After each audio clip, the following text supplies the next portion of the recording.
বিভিন্ন পোস্ট দিতে পারেন এবং সেখানে গিয়ে আপনারা আমাদের যে দুটো মানে পোস্ট রয়েছে সেই পোস্টে লাইক দিতে পারেন, কমেন্ট করতে পারেন এবং সেজন্য আপনাকে যেটা করতে হবে, চলে যেতে হবে www.facebook.com/radio.ফুর্তি। আমরা লাস্ট উইকে কেরানীগঞ্জে ছিলাম এবং সেই কেরানীগঞ্জের এক পাশে ছিল শ্মশান এবং অন্য পাশে একটা পুরনো বট গাছ, যেটাকে বলে সাতটা বটতলা।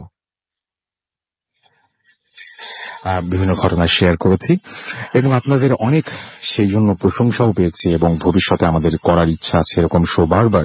অনেকদিন ধরে আমরা অপেক্ষায় ছিলাম এবং সেই অপেক্ষার অবসান ঘটেছে গত সপ্তাহে এবং আশা করছি এর পরের বারেও আমরা যখন থাকবো তখন আপনারাও আমাদের সঙ্গে থাকবেন। সেজন্য আপনাদের অবশ্যই ভূত এফএমের সাথে কানেক্টেড থাকতে হবে এবং যেখানেই আমরা করি না কেন, আপনি বাংলাদেশের যে প্রান্তেই থাকুন না কেন, আপনি সরাসরি ভূত এফএমে ওই স্পটে থেকে আপনি দেখতে পারবেন যে কিভাবে আমরা শোটা করছি, যে কারা কিভাবে ঘটনা বলছেন। যাদের মনে বিন্দুমাত্র সন্দেহ রয়েছে সেই সন্দেহগুলো কিন্তু আপনারা সেখানেই দূর করে ফেলতে পারবেন তাৎক্ষণিকভাবে। সো আমাদের সঙ্গেই থাকুন এবং আমরা চলে যাব এখন ঘটনায়। ঘটনার আগে একটা নাম্বার রয়েছে আমার কাছে এবং সেই নাম্বারে আমরা যদি কানেক্ট করতে পারি তাহলে আমরা সেইটা আপনাদেরকে অবশ্যই জানিয়ে দেব। আমরা দেখতে পাচ্ছি অলরেডি আপনারা অনেকে এসএমএস করছেন, অনেকেই আমাদেরকে ফেসবুকে বিভিন্ন কমেন্ট পাঠিয়েছেন, সেগুলো আমরা এক একে পড়বো। আমাদের এইখানে রয়েছেন আজকে আবারও আমাদের হাফেজ আনাম, রাইট, এবং তিনি আমাদেরকে বিভিন্ন ধরনের ঘটনা শেয়ার করবেন। কিছু প্রবলেম তিনি সলভ করেছেন রিসেন্টলি আল্লাহর রহমতে এবং সেই ঘটনাগুলো তিনি আমাদের সাথে শেয়ার করবেন। আরো বেশ কিছু অতিথি আছেন আজকে, যে সমস্ত অতিথির ঘটনা ডেফিনেটলি আপনাদের অনেক বেশি ভালো লাগবে। আমি যে ঘটনাটা পড়বো সেই ঘটনার শুরুতেই জানিয়ে রাখি যে এই ঘটনাটি যিনি লিখেছেন তিনি অনেক আমি একটু আগেও কথা বলেছি তার সাথে টেলিফোনে এবং তিনি অনেক দেখেছিলাম যে তিনি অনেক ইমোশনাল ব্যাপারটা নিয়ে এবং আমি বলেছিলাম যে মাঝখানে আপনাকে কল করতে পারি এবং হয়তো কানেক্টেড হয়ে গেছে। আমি তার সাথে শুরুতে একটু কথা বলবো। তিনি শুরুতেই বলেছিলেন যে এটা আমার নিজের ফ্যামিলির ঘটনায়, এই ঘটনা নিয়ে মিথ্যে বলে শুধুমাত্র প্রশংসা পাওয়ার কোনো ইচ্ছে তার একেবারেই নেই এবং তিনি বলেছেন যে ঘটনাটি আমার মৃত বাবাকে কেন্দ্র করে এবং আমাদের সমস্ত ব্যাপারটাই আমাদের পরিবারের সাথে ঘটেছে। সুতরাং এই ব্যাপারটা নিয়ে অ্যাটলিস্ট কোনো ধরনের কোনো এরকম অবকাশ নেই যে কোনো কথা বলবো। আমরা সরাসরি তার সাথে একটু কথা বলি, তাই না? আমি নামটা একটু বলছি। তার নামটা হচ্ছে, আমি বলি, তার নামটি হচ্ছে রাশেদ আলম। হ্যালো রাশেদ আলম, আপনি শুনতে পাচ্ছেন আমাকে? জি জি, আসসালামু আলাইকুম। ওয়ালাইকুম আসসালাম। আচ্ছা, আমি আপনার ঘটনাটা কিছুক্ষণের মধ্যে পড়বো। আপনি তার আগে প্লিজ একটু বলবেন যে ঘটনাটা আপনি লিখতে অনেক দেরি হয়েছে এবং এই ঘটনার সাথে আপনার একটা খুব কষ্টের স্মৃতিও জড়িয়ে আছে, রাইট? জি জি, আপনি একটু শুরুর জায়গাটা একটু বলবেন যে ঘটনাটা কাকে নিয়ে আমরা পড়বো এবং কাকে নিয়ে বলবো এই ঘটনা। আমার বাবা মারা গেছেন আজ থেকে প্রায় 5 বছর হয়ে গেছে, বাট ঘটনাটা আরো কিছু আগে। কিন্তু আমাদের মধ্যবিত্ত ফ্যামিলির আমাদের বাবা মা দুজনেই চাকরি করতেন এবং আমরাও খুব স্বাভাবিক জীবনযাত্রার মধ্যেই ছিলাম। অসুখ হলে চিকিৎসা করতে হবে, ডাক্তারের কাছে যেতে হবে, এই ধরনের মেন্টালিটি নিয়ে বড় হয়েছি। বাট আমি এই ঘটনাটা বলেছি, যেটা আমাদের আসলে ফ্যামিলির সম্পূর্ণ শিক্ষা ব্যবস্থা বিশ্বাসটাকে এমন ভাবে নাড়া দিয়েছিল যে আমরা আসলে কি বলবো, ওখানে আমি লিখেছি আমি নিজেও অবশেষে আধ্যাত্মিক কিছু বা ওই ধরনের কিছুর উপর ডিপেন্ড করছে। হ্যাঁ, আমি নিজেও খুবই অবাক হয়েছে ঘটনাটা এবং এই জন্য আপনাকে কল করা। আপনি কিছু না মনে করলে আপনাকে একটা প্রশ্ন করি, সেটা হচ্ছে যে আপনি একটু আমাদের যারা শুনছেন এখানে, যারা সবসময় ভূত এফএমের সাথে আছেন, আপনিও একজন ভূত এফএমের লিসনার এবং আপনি রেগুলার শোনেন, আপনি একটু কাইন্ডলি সবাইকে বলবেন যে ঘটনাটা কেন সবাই বিশ্বাস করবে। দেখুন, আমি নিজে একজন অবশ্যই গ্রাজুয়েট, চিটাগাং ইউনিভার্সিটি থেকে কমপ্লিট করেছি। ফাদার মাদার দুইজনই শিক্ষিত, আমাদের ফুল ফ্যামিলি। তাই ভূত এফএম শুরু থেকেই আমি একজন শ্রোতা, যে কোনো কারণেই হোক। তা আমাদের যে ঘটনাটা, আমি এটা লিখবো কি লিখবো না তার মধ্যে আমার বাবা মারা গেছেন। এখন আমি আমার মৃত বাবাকে নিয়ে একটা কিছু লিখছি, হয়তো কেউ সহজ ভাবে নিচ্ছে, কেউ হয়তো ভাবছে ফান করছি বা বানিয়ে লিখছি, সেটা আমার ইগোতে লাগবে স্বাভাবিক। যে আমার মৃত বাবাকে নিয়ে নিশ্চয়ই আমি এই ধরনের ফান করা সম্ভব না। সেই দ্বিধাদ্বন্দ্ব থেকেই এত দেরি হয়েছে। বাট আমি জানি এটা, আমি এবং আমার ফ্যামিলি জানে, প্রত্যেকটা মেম্বার, এটা কতটুকু সত্য। আপনাকে অনেক ধন্যবাদ। আমি হয়তো লেখার অভ্যাস নেই, তাই হয়তো বলতে পারি না, তবে ওই মুহূর্তগুলো আমাদের আরো অনেক চরম উত্তেজনা করছিল। আপনাকে অনেক ধন্যবাদ এবং আমরা আশা করছি, আমি জানি না, আমি আসলে আপনি ঠিক যেভাবে লিখেছেন আমি সেভাবেই পড়ছি। বিশ্বাস না করা বা মানে এটা আমার ক্ষেত্রেও বিশ্বাস শুধু করা এই না, কারণেই আমার কিন্তু দেরি হয়ে গেছে, আমি বুঝতে নাহলে পেরেছি। হয়তো আরো 2 বছর আগে লিখতাম। আপনাকে অনেক ধন্যবাদ। আমি আপনার ঘটনাটা পড়ে শোনাচ্ছি, আপনিও ইনশাল্লাহ আশা করছি যে আমাদের সাথে থাকবেন। ওকে। হ্যাঁ, রাশেদ ভাই, অনেক ধন্যবাদ আপনাকে। এবং তিনি একটা জায়গায় লিখেছেন এইভাবে যে, একটা জায়গায় এরকম যে, রাসেল ভাই আপনি সবসময় ভালো থাকা দলে, যাই হোক শুরুতে যেভাবে বলেছেন, এবং তিনি বলছেন যে শুক্রবারে আপনাদের অনুষ্ঠানটি অন্য দিনের আচ্ছা রাত্রির তুলনায় অনেক বেশি উপভোগ্য হয়ে ওঠে। এবং তিনি বলেছেন যে মূল ঘটনায় আসা যাক, এবং তিনি একটা জায়গায় উল্লেখ করেছেন যে আসলে ঘটনাটি আমার মৃত বাবাকে কেন্দ্র করে এবং আমাদের সম্পূর্ণ পরিবারকে নিয়েই, আর তাই সবসময় সংকোচ কাজ করত। আমার ঘটনাটি যদি কেউ বিশ্বাস না করে তবে খুবই অপমানিত বোধ করব এই ভেবে, কারণ আমি অন্তত এতটা নিচে নামিনি যে নিজের মৃত বাবা ও পরিবার নিয়ে মিথ্যে কোনো গল্প বানিয়ে আপনাদের আনন্দে খোরাক হব।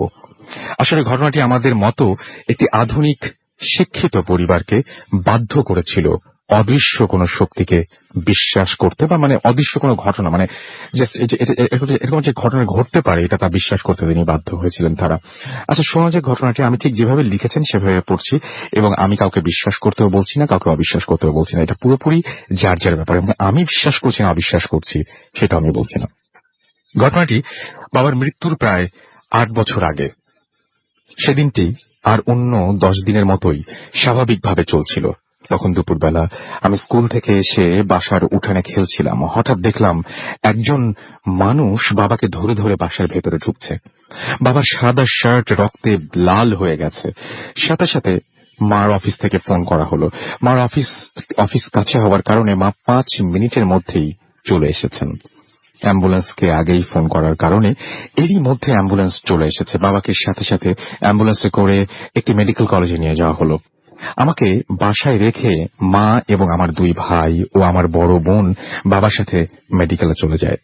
আমি খুব দুশ্চিন্তায় বাসায় একাই থেকে গেলাম আর অপেক্ষা করছিলাম মেডিকেল থেকে কখন কেউ আসবে বাবার সংবাদ নিয়ে। 3-4 ঘন্টা পরে আমি অবাক হয়ে দেখলাম বাসার সামনে একটি অ্যাম্বুলেন্সে করে বাবাকে নিয়ে আসা হলো, আর সবাই কাঁপছে। আমার মাকে বড় ভাই ধরে রেখেছে। তখন জানলাম যে মেডিকেল কলেজ থেকে বাবাকে ফিরিয়ে দিয়েছে এবং সব ধরনের টেস্ট করার পরেই তাকে ঘোষণা দিয়েছে যে ক্লিনিক্যালি তিনি আর নেই। বাবাকে বিছানায় শুইয়ে রাখা হয়েছে। খুব মৃদু ও কিছুটা থেমে থেমে বাবার তখনও শ্বাস চলছিল, মানে ক্লিনিক, তার মানে ব্যাপারটা হচ্ছে এরকম টাইপের যে তখন কিছুক্ষণের মধ্যে মারা যাবেন এরকম একটা অবস্থা। এবং ডাক্তার বলে দিয়েছেন যে 2-3 ঘন্টার বেশি বাবার শ্বাস প্রশ্বাস চলবে, এর বেশি না। কারণ তাদের পরীক্ষা নিরীক্ষায় পাওয়া গেছে যা তা হলো কোনো কারণেই হোক বাবার ফুসফুস, লিভার সহ শরীরের ভিতরে বেশিরভাগ অংশই ফেটে গিয়ে সম্পূর্ণ অকেজো হয়ে গেছে এবং ইন্টারনাল হ্যামারেজ হয়ে শরীর এমন এক অবস্থায় পৌঁছেছে যে চিকিৎসার কোনো সুযোগ নেই। ডাক্তারের ধারণা সাধারণত খুব জোরে বাবার শরীরে কিছু দিয়ে আঘাত করা হয়েছিল এবং অনেক উঁচু স্থান থেকে বুক পাশে পড়ে গিয়েছে। বাবার শ্বাস প্রশ্বাস চলছে, তাতেই চিকিৎসকেরা খুব অবাক হয়েছেন। আর তখন বিভিন্ন যে হসপিটালের কথা বলছিলেন সেটা বলছেন যে এরকম ধরনের পেশেন্টকে সেখানে রাখার কোনো সুযোগ ছিল না। আমি তখন ক্লাস 9-এ পড়ি, কাজে এই ঘটনাটি সম্পূর্ণ আমার মনে আছে। আজও মনে আছে। বাসার সামনে সবাই চিৎকার করে কাঁদছিল।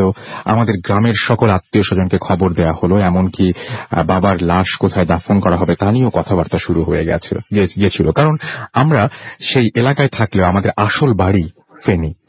দেশের এক মাথা থেকে অন্য মাথায় এত দূর লাশ নিতে হবে, তাই বেশি সময় পার হতে দেওয়া যাবে না। এভাবে চরম কষ্টের পাশাপাশি অনেক বিষয় চলে আসছিল উৎকণ্ঠা নিয়ে। এর মাঝে একজন মৌলবীকে নিয়ে আসা হলো বাবার তওবা পড়ানোর জন্য। এবং তিনি তারপরে বর্ণনা দিয়েছেন। আমার স্পষ্ট মনে আছে বাবা জাস্ট যখন মোনাজাত করছিলেন তখন আমরা ভাই বোন, মা, কাছের আত্মীয় স্বজন গগন বিদারী কান্নায় এক মর্মান্তিক দৃশ্যের কথা, এবং তার পরপরই মুরব্বীদের সাথে কথা বলতে চাইলেন। মা তখন বলার মতো কি অবস্থা ছিল না বলে বড় ভাই মৌলবীর সাথে কথা বললেন। একটু আড়ালে মৌলবী ভাইয়াকে বললেন যে তাকে যদি শেষবারের মতো একটি সুযোগ দেওয়া হয় চিকিৎসার জন্য, তিনি বিশ্বাস করেন যে এখনো বাবাকে বাঁচানোর সুযোগ আছে, যা করার এখনই করতে হবে। এবং একজন ডুবন্ত ব্যক্তির বাঁচার জন্য খড়কুটোকেও শেষবারের মতো ধরে বাঁচার চেষ্টা করে, তেমনি বিশ্বাস নিয়ে মৌলবীকে চেষ্টা করার জন্য বলা হলো। মৌলবী বাবার ঘরে সবাইকে বের করে দিয়ে দরজা বন্ধ করে দিলেন আর তাকে 7 রঙের 7টি সুতা দিতে বললেন। আমি দোকানে গিয়ে সুতোগুলো নিয়ে আসলাম। আমরা সকলেই বাড়ির বাইরে দাঁড়িয়ে চরম উৎকণ্ঠার মধ্যে অপেক্ষা করছি। জানি না ঘরের ভেতরে কি হচ্ছে, বাবা কি এখনো আছেন নাকি নেই তাও জানি না। ডাক্তারের কথা মতো বাবার নিঃশ্বাস বন্ধ হয়ে যাওয়ার সময় হয়ে এসেছে। প্রায় 2-3 ঘন্টা পরে দরজা খুলে মৌলবী বের হলেন একটা কিছুটা হাসি মুখে, আর বললেন যে আলহামদুলিল্লাহ বিপদ কেটে গেছে, উনি এখন সুস্থ। আমরা উপস্থিত সকলেই তার কথা শুনে আকাশ থেকে পড়লাম। নিজেদের কানকেই মনে হলো অবিশ্বাস্য মনে হচ্ছিল। দৌড়ে ঘরে প্রবেশ করতে চাইলাম এবং মৌলবী বললেন শুধু তার ছেলে মেয়ে ও স্ত্রী ছাড়া কেউ যেন এই ঘরের মধ্যে প্রবেশ না করেন। কারণটি অবশ্য পরে জানতে পেরেছিলাম। ঘরে প্রবেশ করার সাথে সাথে বাবাকে দেখলাম তার চোখ দুটো খোলা। আমাদের পেয়েই বাবা প্রথম কথাটি বলল, আমার খুব ক্ষুধা পেয়েছে, মাকে বলো তো কিছু খেতে দিতে। প্রচুর রক্ত বের হবার কারণে বাবা অসম্ভব দুর্বল হয়ে পড়েছিলেন, কিন্তু বাবার মুখে হাসি ছিল সে সময়। এবং সত্যি বলতে কি যে আমি শুধু এ কারণেই বাসার সকলের মুখ দেখে বোঝা যাচ্ছিল কেউ হয়তো নিজের চোখকেও বিশ্বাস করতে পারছিল না ফিরে আসার দৃশ্য দেখে। এরপর মৌলবী নিজেই আমাদের বলেন যে বাসার একটি কোনায় একটা কাঁঠাল গাছে উঠলেন এবং আমরা সবাই হাঁ করে তাকিয়ে দেখলাম যে তিনি গাছে কি যেন খুঁজতে লাগলেন ডালপালাগুলোতে। দেখলাম একটি ডালে কি যেন খুঁজেও পেলেন। তারপর গাছ থেকে নেমে সরাসরি আমাদের বাথরুমের ছাদে উঠলেন এবং সেখান থেকে কতগুলো পোটলা নিয়ে আসলেন। আমরা দেখলাম সেখানে শালিক পাখি যার গলা কাটা, কতগুলো চুল কাপড় দিয়ে শরীর পেঁচানো, পাখিটির মাথায় লাল সিঁদুর দেয়া, 7টি ছোট ছোট অর্ধ পোড়া মোমবাতি এবং 2টো ছোট্ট হাড়, যা পরে শুনেছিলাম হাড়গুলো কোন একটা কারো একটা পাঁজরের হাড় আর কি। এবং সারাদিনের প্রতিটি মুহূর্তের মধ্যেই এতটাই চড়াই উতরাই ছিল যে হয়তো অবাক হবার মতো কিছুই কাজ করছিল না, তবুও হাঁ করে দেখছিলাম একটির পর একটি অবিশ্বাস্য ঘটনা। আমি নিশ্চিত আমার মতো অবস্থা উপস্থিত সকলের মধ্যেই কাজ করছিল। সকলেই হয়তো অবাক হবার ক্ষমতা হারিয়ে শুধু চেয়ে দেখছিল কি হচ্ছে। মৌলভী সাহেব এখন কিছুটা স্থির হলেন এবং চমৎকার দেখানো শেষ মনে হলো। তিনি বললেন যে আমার একটু পানি ব্যবস্থা করেন, আমি গোসল করবো এবং গোসলের পর সবকিছু বলছি। আমরাও তার গোসলের ব্যবস্থা করলাম। গোসলের পর তিনি বাবার রুমে ঢুকে তার আমাদের সামনে এসে যা বললেন তা বিশ্বাস হচ্ছিল না। তার কথা মতে বাবাকে বান মারা হয়েছিল এবং আগের রাত্রি ছিল অমাবস্যার রাত। গভীর রাতে আমাদের বাবার বাথরুমের ছাদে বাবার নামে পাখিটিকে বলি দেওয়া হয় এবং সারা রাত সেখানে তান্ত্রিক বাবার বিভিন্ন ধরনের রিচুয়াল করেন আর কি। এবং পরে পুরো ব্যাপারটি করেছিল আমাদের খুব কাছের এক আত্মীয়, তাই মৌলবী আমাদের ছাড়া আর কাউকে ঘরে ঢুকতে দেননি সেই সময়। কারণ সেই পাখিটি উদ্ধারের আগে ওই আত্মীয়টি আবার কিছু করে, তবে বাবাকে আর ফেরানো সম্ভব হবে না। সম্পূর্ণ ঘটনাটি আমার স্পষ্ট মনে আছে। একটি ঘটনা কিভাবে আমাদের পরিবারের প্রতিটি মানুষের চিন্তা ভাবনাকে সম্পূর্ণ বদলে দিয়েছিল। আর ব্ল্যাক ম্যাজিকের মতো ভয়াবহ সেদিনই প্রথম সচক্ষে ছিলাম। এরপরেও ওই আত্মীয়র কারণে আরো 2বার আমাদের ব্ল্যাক ম্যাজিকের শিকার হতে হয়েছিল। পুরো ঘটনাটি এতই প্রভাব ফেলেছিল যে ঘটনাটির কারণে বিশ্ববিদ্যালয়ে পড়ার সময় আমি ব্ল্যাক ম্যাজিকের ব্যাপারগুলো নিয়ে ঘাঁটাঘাঁটি করি বেশ কিছুদিন। আমি চট্টগ্রাম বিশ্ববিদ্যালয়ে পড়ার কারণে রাঙামাটি, ফটিকছড়ি, বান্দরবান যাওয়া সহজ ছিল। আমি বিভিন্ন ওই এলাকার আদিবাসীদের দেখেছি, হিন্দু, মুসলমান, এমনকি বৌদ্ধ ধর্মাবলম্বীদের অনেককেই দেখেছি। বিভিন্ন ধরনের রিচুয়াল দেখেছি, মানুষকে বান মারার বিভিন্ন উপায় দেখেছেন তিনি, তাই লিখেছেন। এবং তিনি বলছেন এবং তিনি ব্ল্যাক ম্যাজিকের পুরো ব্যাপারটি সেই সময় তিনি দেখেছেন এবং তিনি এটার পুরোপুরি বিপক্ষে, সেটাও তিনি জানিয়েছেন। এবং তিনি বলেছেন যে ঘটনাটি ভালো লাগলে পড়ে শোনাবেন। এর পরে তিনি বলছেন যে সরাসরি উপস্থিত হতে পারবো না, তবে উৎসাহিত হলে আরো কিছু ঘটনার সাক্ষী হিসেবে আপনাদের অনুষ্ঠানে হয়তো উপস্থিত হতে পারবো। যাই হোক, রাশেদ আলম, আমরা চাই যে আপনি আরো ঘটনা নিয়ে আমাদের উপস্থিত হতে পারবেন আশা করছি। এবং এই ঘটনাটি পুরোপুরি আপনি যেভাবে লিখেছেন, মোটামুটি আমি মূল জিনিসটা পড়ে শোনালাম, এবং আমি জানি না যে আপনাদের বিশ্বাসে আমিও আঘাত দিতে চাই না, এবং আমিও মানে যেটা বলবো যে আমি এইটা নিয়ে মন্তব্য করাটা আসলে কতটুকু ঠিক হবে আমি জানি না, কিন্তু এটা নিয়ে আপনারা যে কোনো মন্তব্য করতে পারেন। আপনারা SMS পাঠাতে পারেন আমাকে, মোবাইলের মেসেজ অপশনে গিয়ে টাইপ করুন ফুর্তি, FORTI ফুর্তি, স্পেস দিয়ে লিখুন আপনার নাম, স্পেস দিয়ে আপনার মেসেজ, পাশে দিন 9840 নাম্বারে। আর যারা আমাদেরকে ফেসবুকে কানেক্টেড থাকতে চান তারা চলে যান www.facebook.com/radio.furti। অনেকেই মাসুমকে শুভেচ্ছা জানাচ্ছেন আজকে জন্মদিনের, এবং কে একজন আমি মিস করলাম, লিখেছেন যে তারও আজকে জন্মদিন। এবং আমি দেখতে পাচ্ছি যে অনেকেই বলছেন যে লাস্ট এপিসোডটা, যেমন এখানে ইথিকাকে দেখছি, তিনি বলছেন লাস্ট এপিসোডটা অনেক ভালো ছিল, এবং তিনি জন্মদিনের শুভেচ্ছা জানিয়েছেন। নিলয়ও শুভেচ্ছা জানিয়েছেন মাসুমকে জন্মদিনের, এবং তিনি বলছেন যে এই ঘটনাটি তার বিশ্বাস হয়েছে এবং এরকম ঘটনাটি তার এলাকাতেও ঘটেছে, তিনি এটা বলেছেন। নিলয় রামপুরা থেকে লিখেছেন, তাই না? আমাদেরকে এছাড়াও দীপ্ত SMS করেছেন, দীপ্ত আইচ ফার্মগেট থেকে, এবং তিনি লিখেছেন আই জাস্ট লাভ ভূত FM। এবং তিনি এছাড়াও রাতের শেষ প্রহর ফার্মগেট থেকে আমাদের SMS করেছেন জিহাদ কেরানীগঞ্জ থেকে। লাস্ট এপিসোডটা তিনি মিস করেছেন, খুব খারাপ লেগেছে। আপনার এলাকায় আমরা করে আসলাম লাস্ট এপিসোডটা, আপনি মিস করেছেন। সাগর লিখেছেন জন্মদিনের শুভেচ্ছা জানিয়েছেন মাসুমকে। গোলাম রাব্বি আমাদের মিটফোর্ড ঢাকা থেকে SMS করেছেন, আমাদেরকে SMS করেছেন দেখতে পাচ্ছি। এছাড়াও দীপা আমাদেরকে মারিয়া SMS করেছেন, ফার্স্ট যে ঘটনাটা তার কাছে খুব ভালো লেগেছে আমাদেরকে। এছাড়াও অ্যাঞ্জেল নিথি SMS করেছেন, এবং আমাদেরকে SMS করেছেন নারায়ণগঞ্জ থেকে। দেখতে পাচ্ছি যে সাগর, কষ্টের অথই সাগর আর কি পুরো নামটা। পিয়াসা আমাদের মুন্সিগঞ্জ থেকে SMS করেছেন।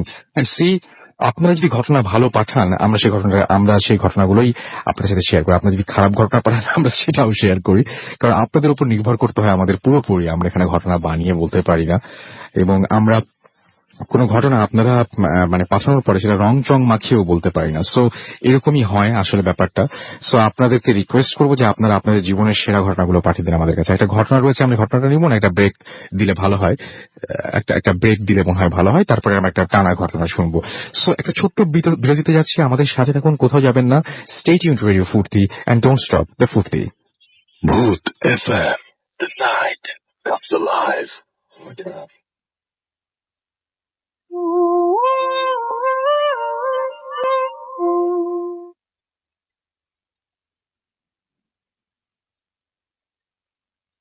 That's right, the night comes alive with Green Phone। শুনছেন সবসময় রেডিও ফুর্তি, আমি রাসেল আছি, সাথে আমার সাথে রয়েছে মাসুম, এবং আজকের অতিথিরা। চলছে ভূত FM এখন অন্যরকম উইথ গ্রামীণ ফোন, আপনারা সবাই জানেন সেটা। আমরা চলে যাচ্ছি ঘটনায়, এবং তারপরে ফেসবুকের বিভিন্ন আপনাদের কমেন্ট গুলো নিয়ে পড়বো। আপাতত আমাদের এখানে হাফিজ আনাম উপস্থিত আছেন, এবং রিসেন্টলি তিনি একটা ঘটনা সলভ করেছেন, এবং সেই ঘটনাটা কোথায় ঘটেছিল আপনি একটু বলবেন সবাইকে?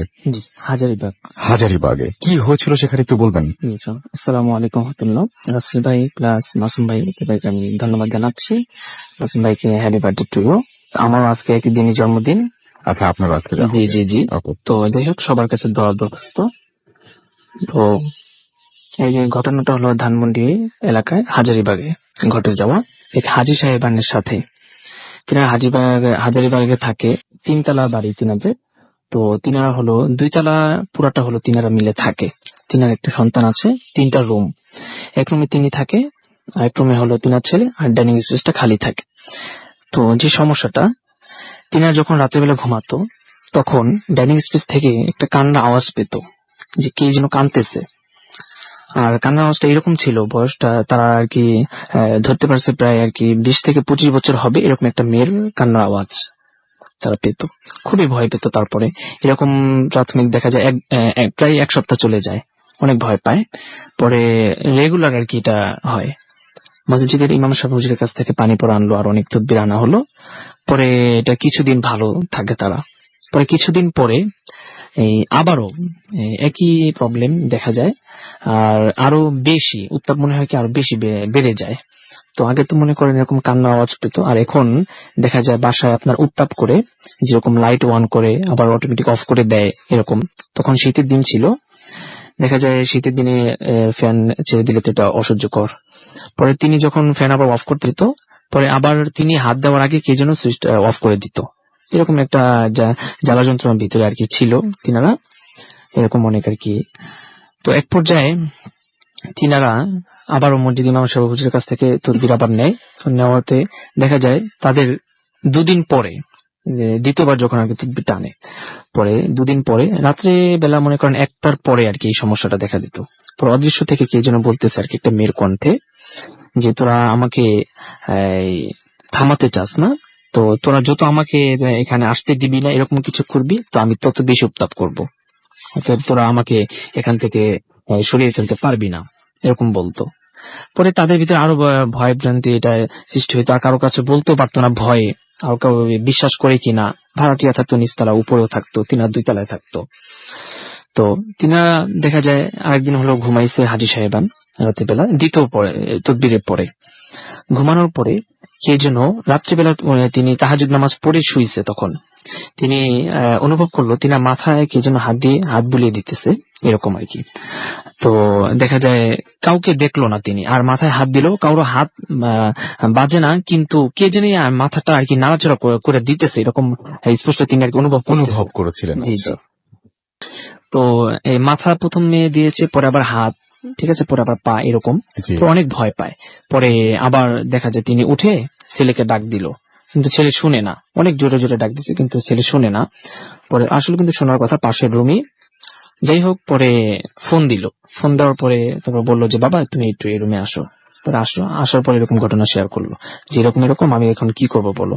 পরে বললো আচ্ছা ঠিক আছে, হুজুর যে পানির পরোটা দিছে, তুমি এক কাজ করো, পানি পরোটা খেয়ে তোমার রুমে ছিটায়, পরে আরো তারপর তুমি শুয়ে পড়ো। আচ্ছা ঠিক আছে, পানি পরোটা খেয়ে শুয়ে তারপরে রুমে ছিটায় আবার শুয়ে পড়ছে। পরে অদৃশ্য থেকে আবার আওয়াজ দিতেছে যে আমাকে থামাতে পারবি না, তোরা তোরা যতই চেষ্টা করস আমাকে থামাতে পারবি না, তোরা আমাকে সরানোর জন্য চেষ্টা করতেছিস কিন্তু পারবি না। আচ্ছা, যাই হোক, তারপরে উনি তাহাজ্জুদ নামাজ পড়লো। তাহাজ্জুদ নামাজ পড়ার পরে এই পিছনের দিকে তাকালো, মেইন গেটে আর কি। পরে উনি একেবারে স্পষ্ট ভাবে দেখলো যে একটা মেয়ে দাঁড়ায় আছে। তো মেয়ের শাড়ির আঁচলটা অনেক বড়, মনে হয় কি হেঁটে হেঁটে যাচ্ছে আর হেঁচড়াইতেছে আর কি মেয়ের শাড়ির আঁচল। শাড়িটা যদি হচ্ছে ফ্লোরে মানে জি জি স্পর্শ করে চলে যায়, বা ফ্লোরে বেশ কিছু শাড়ির আঁচলের অংশ থাকে আর কি, এটা আপনি বলছিলেন। জি জি জি ওকে, জি, ওরকম আর কি। তো মেইন গেটের দিকে তাকায় রয়েছে, দাঁড়ায় রয়েছে আর কি ওইদিকে, তো পিছনের দিকে আর তাকায় নেই। জি। পরে তারা এটা দেখে অনেক ভয় পাইছে। পরে ছেলের নাম ধরে ডাকলো, কিন্তু ছেলে শুনে না, তিনার মুখ থেকে স্বরটা বের আর কি বন্ধ হয়ে গেছে। তিনি কথা বলার জন্য চেষ্টা করতেছে, কিন্তু কোনো কথাই তিনার স্বর থেকে বের হইতেছে না, অনেক ভয় পাইতেছিল।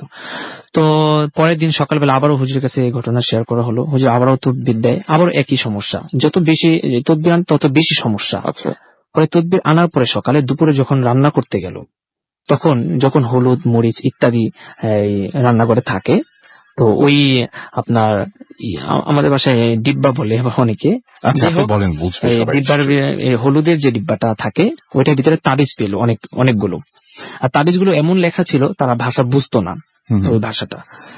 পরে তারা খুবই আর কি চিন্তিত এই বিষয়টা নিয়ে, অনেক ভয়। এই দেখা গেল রুম ঝাড়ু দিয়ে যেত, তারপরে সেই দুপুর থেকে আর কি তাবিজ পড়া শুরু হলো। রুম ঝাড়ু দিয়ে চলে যেত, কিন্তু আবার কিছুক্ষণ পরে দেখতো কি এখানে তাবিজ পড়া, অনেকগুলো তাবিজ পড়া, মনে হয় যেরকম আর কি ঝড়ে বৃষ্টি হলে যেরকম আর কি হয় না, ঠিক ওই রকম আর কি। এত তাবিজ তো আসার কথা না। পরে তারা আবার এইটা করে আপনার ময়লা বালতিতে ফেলে দিল। পরে তারা স্পষ্ট দেখলো কি ময়লা বালতি থেকে উড়ে উড়ে আবার পুরো ঘরে ছিটে বিটে যাচ্ছে, এই অবস্থা। খুবই অবিশ্বাস্য ব্যাপারটা। জি জি জি, আর কি তারা স্পষ্ট ভাবে এটা দেখলো। পরে রান্নাঘরে দৌড়ে গেল, তাদের খেয়াল ছিল যে এটা মনে হয় আমার ঘর। রান্নাঘরে ধরে গেল, পরে রান্নাঘরে দেখতেছে কি উপরে আর কি যে ছাদ আর কি মাথার উপরে, তো সেই ছাদ থেকে আর কি কে জানে আর কি তাবিজগুলো আর কি একজনই যেরকম ফিকা মারলে নিজের গায়ে এরকম ঠিক আর কি মনে হয় কি মানুষটা দেখা যায় না, কিন্তু এভাবে যে নিক্ষেপ করতেছে এরকম স্পষ্ট দেখা যাচ্ছে, এই অবস্থা। তো অনেক আর কি ভয় ভ্রান্তির ভিতরে অনেক আর কি অনেক উত্তাপ করে। পরে এক পর্যায়ে মনে করেন তারা আবার যখন রাত্রিবেলা বিকাল বেলা আর কি তদবির আনে, আরো অনেক পাওয়ারফুল একজনের কাছ থেকে তদবির আনে উনি, দেওয়ার পরে রাত্রিবেলা একটা নিয়ম বলে দেয় যে আপনারা রাত্রিবেলা এই পানিটা ছিটাই দিবেন, প্লাস প্রতিটা দেওয়ালে আপনি এটা লাগায় রাখবেন, ইনশাল্লাহ কোনো সমস্যা হবে না। পরে যখন দেওয়া হলো, তারপরে তিনার ঠিকই দিল। ঠিক রাত্রে 1:15 আমাকে বললো যে 1:15 হুজুর আমি দেখতেছি যে দেওয়ালের সাথে একটা ছায়া, বড় একটা ছায়া। আমি এটা দেখে আমি আর কি হাজি সাহেবান বলতেছে, তিনি 3বার হজ করছে, যে আমি ভয়ে যে কি করব, ছায়াটা এরকম যেরকম দুপুর বেলা আর কি একটা মানুষ দাঁড়ালে একটা ছায়া কিন্তু অনেক বড় হয়, লম্বা হয়, ঠিক ওরকম একটা ছায়া। তো দেখে অনেক ভয় পায়। বিকালে বা সকালে হলে লম্বা বা ইয়ে হয়, জি, দুপুরে জি। মনে হয় ছোট হয়। হ্যাঁ হ্যাঁ জি, ওরকম আর কি। যাই হোক, তো ছায়াটা দেখে আর কি অনেক ভয় পেয়েছে।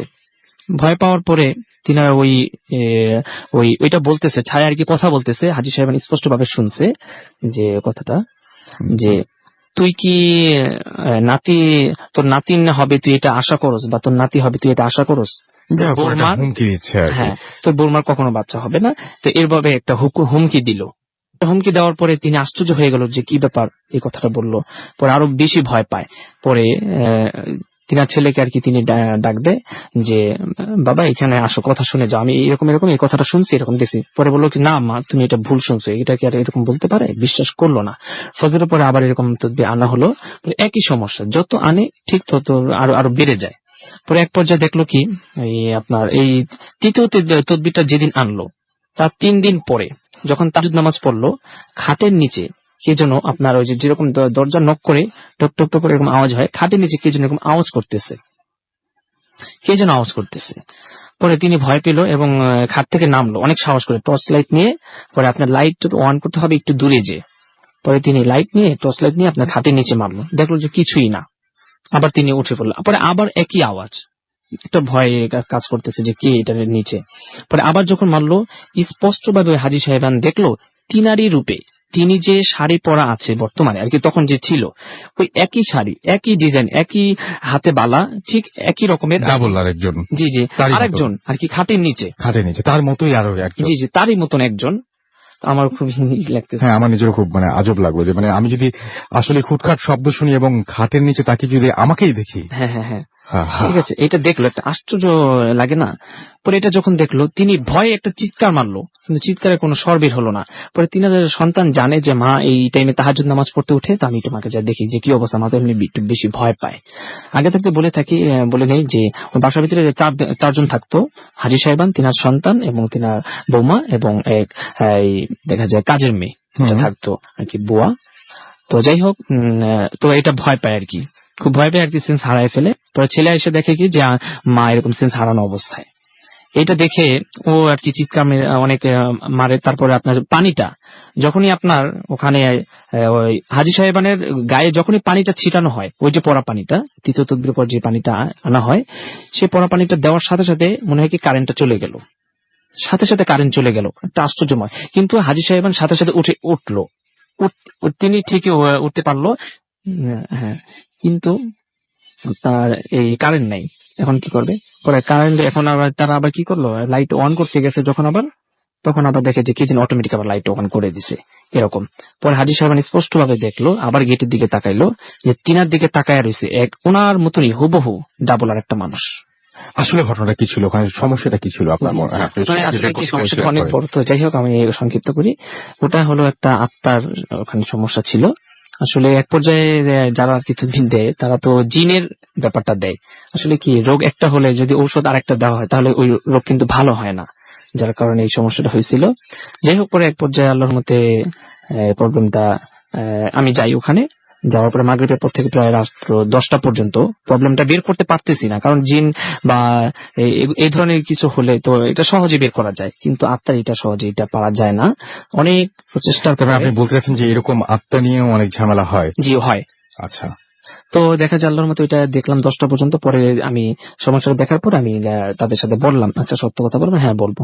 পরে বললাম যে আচ্ছা ঠিক আছে, আপনাদের এখানে আপনাদের আত্মীয় স্বজনদের ভিতরে 20 থেকে 25 বছর আগে কেউ কি এরকম আত্মহত্যা করেছে? পরে আমার সাথে প্রথম স্বীকার পাইনি, এক পর্যায়ে পরে স্বীকার পেয়েছে, হ্যাঁ এরকম আত্মহত্যা করেছে। তো এটার সাথে ওইটা যোগাযোগ কি? আমি বললাম যে না, ওইটা হলো মেইন, তো ওই আত্মাটা হলো আপনাদের এখানে এই বাড়িতে সমস্যা করতেছে। পরে জি, তো আমি আল্লাহর রহমতে সেদিন আর কোনো কিছু দিতে পারলাম না, আপাতত একটা পানি পরে দিয়ে আসছিলাম। তো আল্লাহর রহমতে পরবর্তীতে দেই, আল্লাহর রহমতে এখন পর্যন্ত আর কি প্রায় 1 বছর যাবত আমার সাথে ফোনে যোগাযোগ হয়, মাঝে মাঝে যাইও, আল্লাহর রহমতে এখন কোনো সমস্যা নাই। কোথাকার ঘটনা যেন বললেন? হাজারীবাগ। হাজারীবাগ, ওকে। আচ্ছা, তো আপনাকে অনেক ধন্যবাদ আপনার প্রথম ঘটনার জন্য। আমরা ইনশাল্লাহ আবারও ফিরে আসবো, যদি সময় আপনার পাই তাহলে আপনার কাছে আবার ফিরে আসবো। আমাদের আরো একজন অতিথি আছেন, তিনি কিছু ঘটনা শেয়ার করবেন। তার আগে আমি বলি যে অনেকেই আমাদের এখানে দেখতে পাচ্ছি ফেসবুকে লিখছেন, যেমন আমি দেখতে পাচ্ছি যে সোহানুর আবেদিন রহমান রামিন তিনি লিখেছেন যে ভালো লাগলো। আমাদেরকে এমডি সোহেল লিখেছেন যে আগে ভূত এফএম পরে ফেসবুক। ওকে, আমাদেরকে এছাড়াও দেখতে পাচ্ছি যে এম জে কিং শাওন এখানে লিখেছেন জন্মদিনের শুভেচ্ছা জানিয়েছেন মাসুমকে। আর আমাদেরকে এছাড়াও দেখতে পাচ্ছি সাব্বির লিখেছেন ভয় পেতে চাই। বেশ 17 মিনিট আগে তিনি এই কমেন্টটি করেছেন। আপনি ভয় পাচ্ছেন কিনা এখন প্লিজ আবার একটু জানাবেন। যে ঘটনাগুলো হয়ে গেল সেগুলো শুনে আপনার কেমন লেগেছে সেটা একটু প্লিজ জানাবেন। ফার্স্ট স্টোরিটা অসাম আমাদেরকে লিখেছেন, আচ্ছা আমাদেরকে লিখেছেন কোনো একজন, আমি নামটা এখন মানে ফেসবুকে সবগুলো নাম আমি পড়তে চাচ্ছি না। যে নামগুলো আপনার নিজের নাম হলো অবশ্যই আমি পড়বো, সেটা অবশ্যই। আমাদেরকে এছাড়াও দেখতে পাচ্ছি মৃদুল এখানে কমেন্ট করেছেন এবং তারও আজকে বার্থডে এবং আপনাকে বার্থডে অনেক অনেক শুভেচ্ছা। মঈন খান আমাদেরকে এখানে কমেন্ট করেছেন, এছাড়াও কমেন্ট করেছেন দেখতে পাচ্ছি রিমন খান এবং ভূত এফএম তিনি পছন্দ করেন সেটা জানিয়েছেন আমাদেরকে। এছাড়াও দেখতে পাচ্ছি আনোয়ার হোসেন তিনি রাজশাহী থেকে শুনছেন সেটা জানিয়েছেন। ফার্স্ট ঘটনাটা অনেক ভালো জানিয়েছেন হৃদয় আহমেদ। এছাড়াও আমাদেরকে আবরার হাসান লিখেছেন যে ভূত এফএম তার কাছে ভালো লেগেছে। এছাড়াও আরো অনেকেই এখানে কমেন্ট করছেন। আপনি চাইলে www.facebook.com/radio.furti সেখানে যেতে পারেন, আমাদের পোস্টে লাইক দিতে পারেন এবং আপনিও কমেন্ট করতে পারেন। অন্য যে সমস্ত কমেন্টগুলো আছে সেই কমেন্টগুলো আপনি চাইলে চেকও করে ফেলতে পারেন এবং চেক করে আপনি জানাতে পারেন যে আপনার আমরা প্রত্যেকের কাছে আসলে জানতে চাই যে ভূত এফএমের এই এপিসোডটি আপনাদের কাছে কেমন লাগছে। আমি তো পাচ্ছি ইঞ্জিনিয়ার সোহেল চট্টগ্রাম থেকে লিখেছেন যে লাস্ট স্টোরিটা তার কাছে অনেক ভালো লেগেছে। মৌসুমী আমাকে লিখেছেন যে ফার্স্ট স্টোরিটা তার কাছে ভালো লেগেছে। ফরহাদ রংপুর থেকে লিখেছেন যে অসম। আমরা লাস্ট স্টোরি বা এই স্টোরিটা না লিখে আমরা ফার্স্ট সেকেন্ড থার্ড এইভাবে বললে আমি বুঝতে সুবিধা হবে যে কোন স্টোরির কথাটা আপনি বলছেন, রাইট? আমাদেরকে ছাড়াও শুভ এসএমএস করেছেন, তিনি লিখেছেন আমার নাম শুভ। তারপরে এসএমএসটা পড়তে পারলাম না। মাহফুজ আমাদের এখানে এসএমএস করেছেন আমাদেরকে রুধিরা মিরপুর থেকে আমাদেরকে এসএমএস করেছেন দেখতে পাচ্ছি নারায়ণগঞ্জ থেকে সাগর। এছাড়াও আরো অনেকেই আমাদের এসএমএস করছেন। আপনি যদি এসএমএস করতে চান মোবাইলের মেসেজ অপশনে গিয়ে টাইপ করুন ফুর্তি FORTI ফুর্তি, স্পেস দিয়ে লিখুন আপনার নাম, স্পেস দিয়ে আপনার মেসেজ পাঠিয়ে দিন 9840 নাম্বারে। আর যারা আমাদেরকে ইমেইল করতে চান তারা চলে যান bhutfm@radiofurti.fm which is BHWTFM@radiofurti.fm। আপনার নাম ঠিকানা এবং ফোন নাম্বার সহ আপনার জীবনে ঘটে যাওয়া সেরা ঘটনাটি লিখে পাঠিয়ে দিন আমাদের কাছে। এবং আমাদের আজকের স্টোরি অনেকেই ভালো লাগছে সেটা অনেকেই জানাচ্ছেন এবং আশা করছি বাকি ঘটনাগুলো আপনাদের ভালো লাগবে সেই প্রত্যাশা রাখি। আসলে আর বাকি ঘটনাগুলো কেমন সেটা আমি বলছি না। যারা মানে আমার মনে হয় যে ভূত এফএম এ যারা আপনারা আছেন তারা এবং আমরা সবাই মানে আওয়াজ কম করব আমাদের নিজেদের ব্যাপারে। আমরা ঘটনা নিয়ে বরং আমরা যদি সমালোচনা করি বা আমরা যদি আলোচনা করি, সবসময় যে সমালোচনা করতে হবে তাই বলছি না, যদি আলোচনা করি বা আমরা যদি আসলে সেই মানে আমরা বিভিন্ন সাজেশন যদি আপনাদের কাছ থেকে আমরা পাই তাহলে আমাদের সামনে এগিয়ে চলাটা আরো অনেক সুন্দর হবে। যাই হোক, আমরা সেকেন্ড আমাদের অতিথির কাছে যাচ্ছি এবং আপনার নামটা একটু প্লিজ বলবেন। মোহাম্মদ বিল্লাল হোসেন মানিক। বেল্লাল হোসেন মানিক, আপনি কোথা থেকে এসেছেন? যে আমি কাশিমপুর গাজীপুর থেকে আসছি। কাশিমপুর গাজীপুর, ওকে। আমরা যে ঘটনাটা শুনবো সেই ঘটনা কি কাশিমপুর গাজীপুরের? না, এটা আমার নানা বাড়ি নওগাঁর ঘটনা। নওগাঁ জেলার পত্নীতলা থানাতে। নওগাঁ জেলার পত্নীতলা, আচ্ছা। আমরা শুনি তাহলে ঘটনাটা। তো যাই হোক, আমি প্রথমেই শুভেচ্ছা জানাচ্ছি মাসুম ভাইকে, মাসুম ভাইয়ের জন্মদিনের জন্য, এছাড়া সমস্ত লিসেনার ও আমার বন্ধুদেরকে। তো যাই হোক, আমাদের নানা বাড়িটা হচ্ছে নওগাঁ জেলার পত্নীতলা থানার পার্বতীপুর গ্রামে। তো ওইখানকার একটু মানে বলি যে ওইখানের জীবনমানটা এখনো এরকম যে ওই জায়গায় এখন পর্যন্ত ইলেকট্রিসিটি পৌঁছায়নি এবং বেশিরভাগ মানুষই ওইখানে মানে মাটির বাড়ি ইউজ করে, একতলা দোতলা মাটির বাড়ি ইউজ করে এবং এক একটা বাড়ি দেখা যায় যে 100 বছর 200 বছর এরকম। তো ওইখানকার জীবনটা এরকমই নর্মালি। আর দেখা যায় 7টা-8টা বাজলে শীতকালে সবাই ঘুমিয়ে পড়ে, আর গরমকালে দেখা যায় 8টা-9টা বাজলে সবাই ঘুমিয়ে পড়ে। ওই জায়গার জীবনটা এরকম। যাই হোক, এটা 90-এর দিকের ঘটনা। আমি সমস্ত ঘটনাগুলোই আমার মার কাছ থেকে শুনেছি।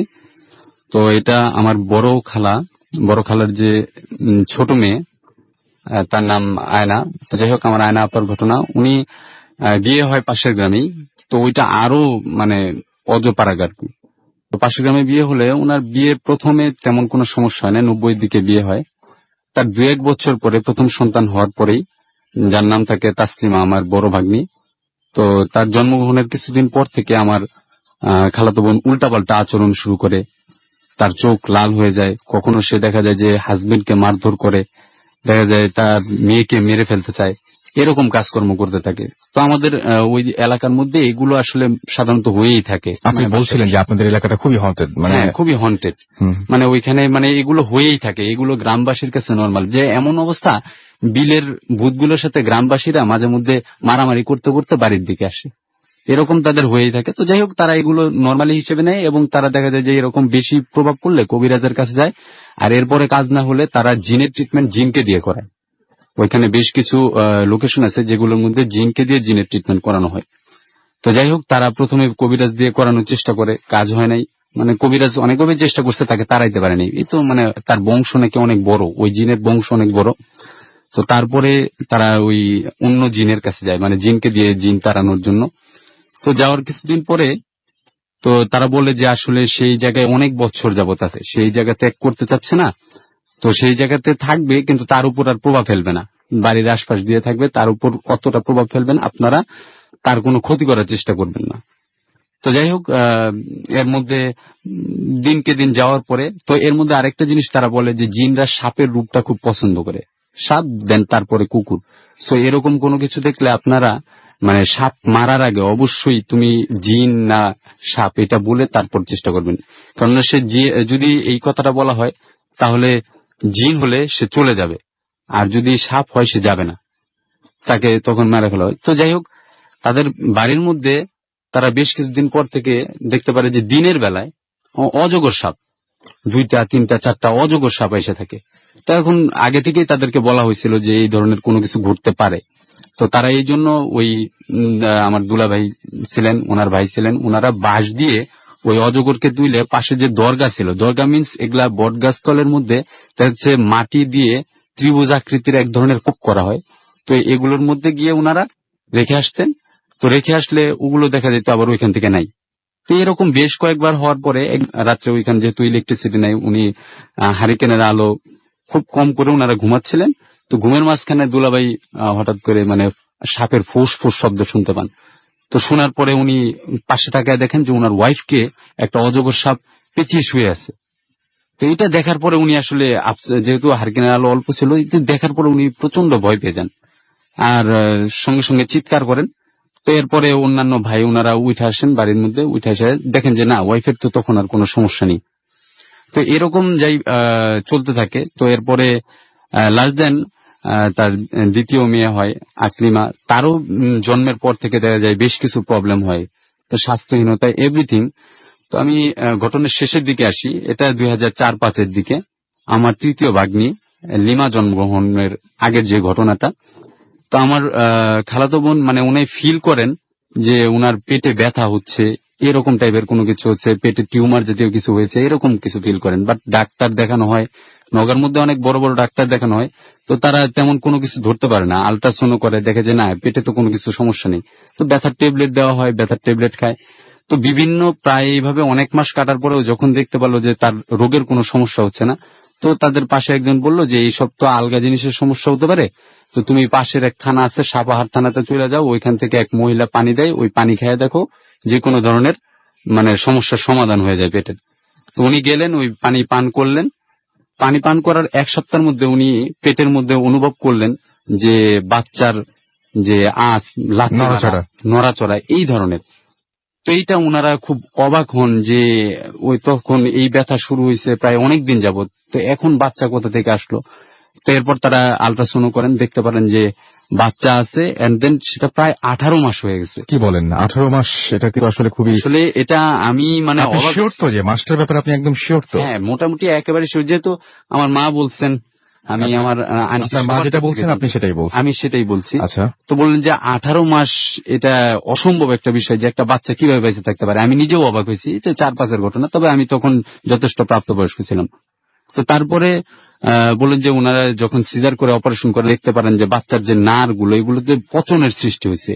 এন্ড দেন ডাক্তার বলেন যে হয়তো বা আর কিছুদিন অতিক্রম হলে বাচ্চা মা সবই মারা যেত। তো আল্লাহ তাআলা রহমত ছিল হয়তো এই জন্য কিভাবে কি হয়েছে, বাচ্চাকে বাঁচানো হয়েছে। তো বাচ্চাটা জন্মগ্রহণ করার পর থেকেই দেখা যেত সবসময় অসুস্থ থাকতো, মানে রোগ বেড়ে থাকতো।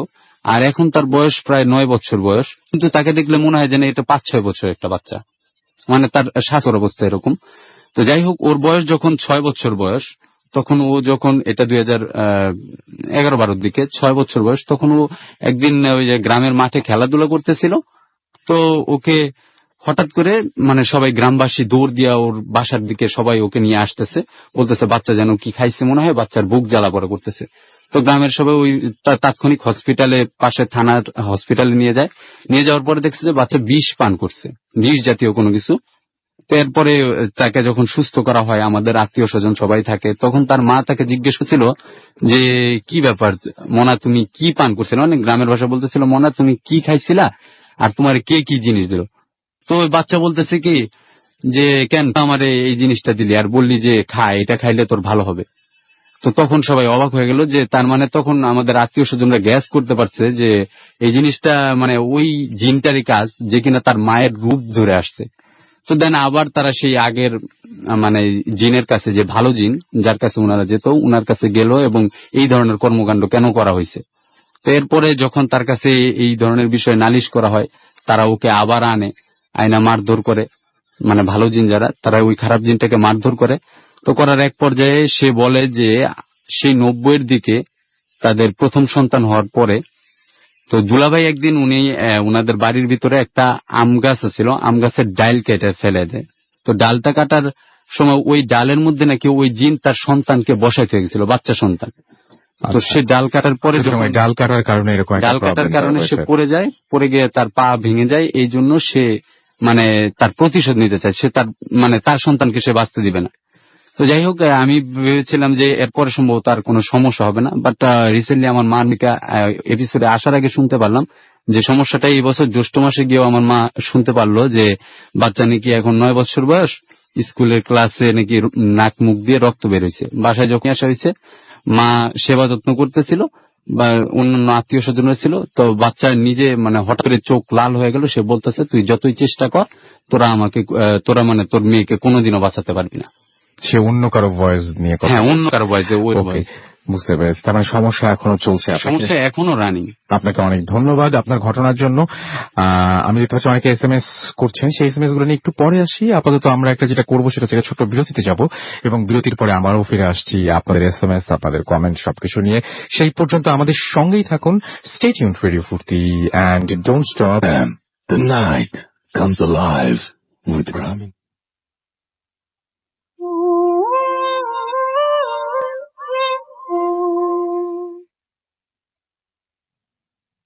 গেলাম আবার আমি রাসেল, আমার সাথে রয়েছে মাসুম, এবং শুনছেন সবসময় রেডিও ফুর্তি 88.2 FM, বাংলাদেশের সর্ববৃহৎ রেডিও নেটওয়ার্ক। ঘড়িতে সময় রাত 12:52। আজকে আমি অনেক টায়ার্ড, এবং মাসুমও, এবং দুজনেই অনেক টায়ার্ড, এবং একটা সময় তো মনে হচ্ছিল যে আজকের শো করতে করতে হয়তো মাঝখানে ভূত ফিল্মের মাঝখানে পুরো একটা সময় ঘুমিয়ে পড়বো, বাট এখন আপনাদের সাথে থেকে অনেক সাহস পাচ্ছি, সেই সাথে পাচ্ছি শক্তি, এবং সেই সাথে এখনো পর্যন্ত ভালোই আছি, সেটা খুবই একটা আশার কথা আর কি।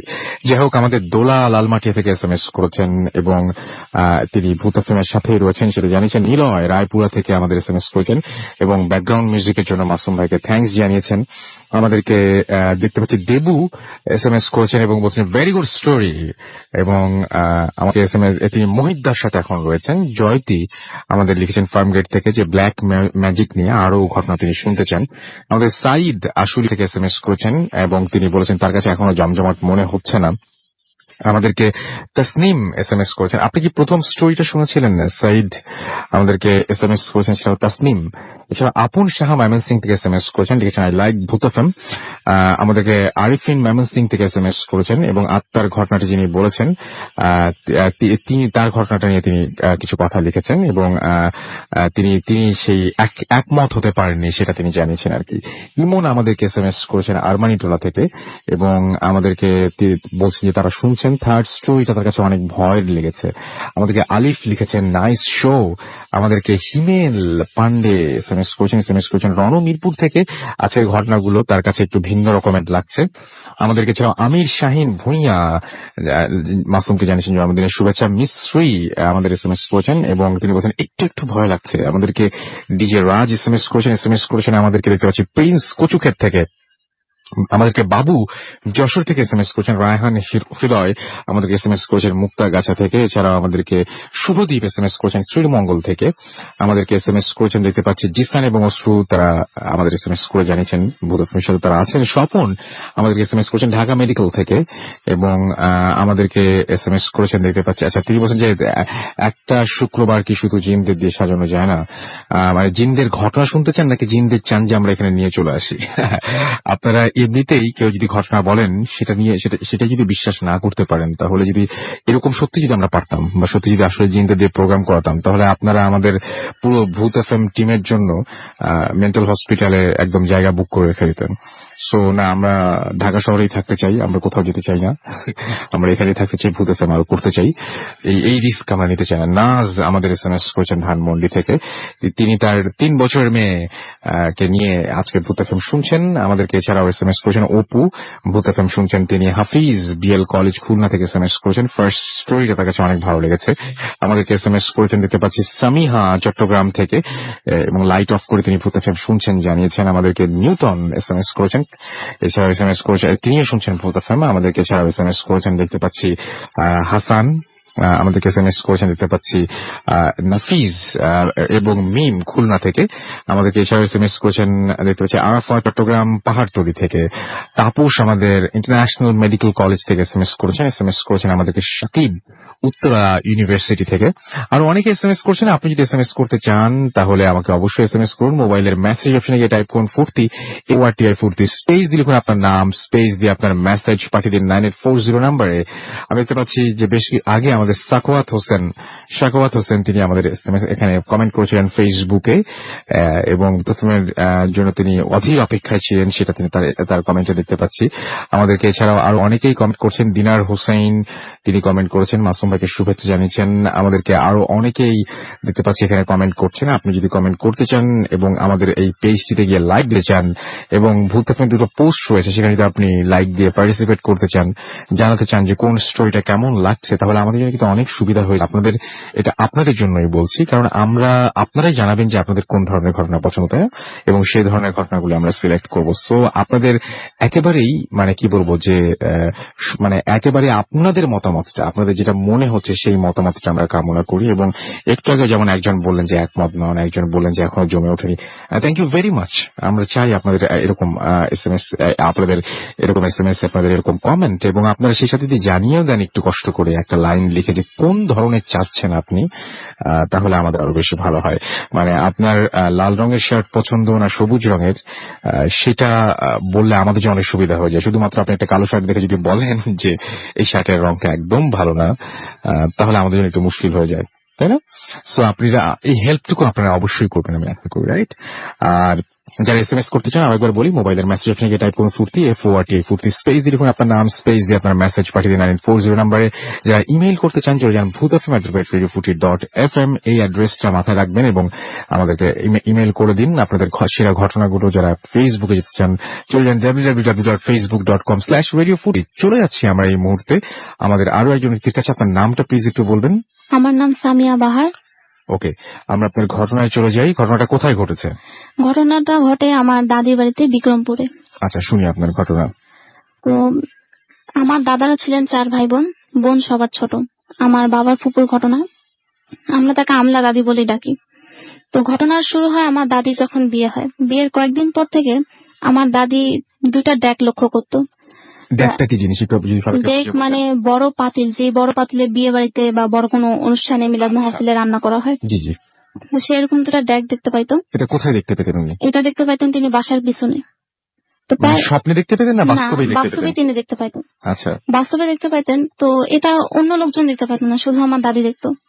মানে কি অবস্থায় দেখতে পেতেন? জাস্ট দুটো এরকম মানে হাড়ি, একটা আগুনে জ্বলতেছে, আরেকটার মধ্যে খুব গহনা গাটি আছে, টাকা পয়সা আছে। আচ্ছা আচ্ছা আচ্ছা আচ্ছা। তো সে এরকম 2টা ডেক দেখতে পাইতো।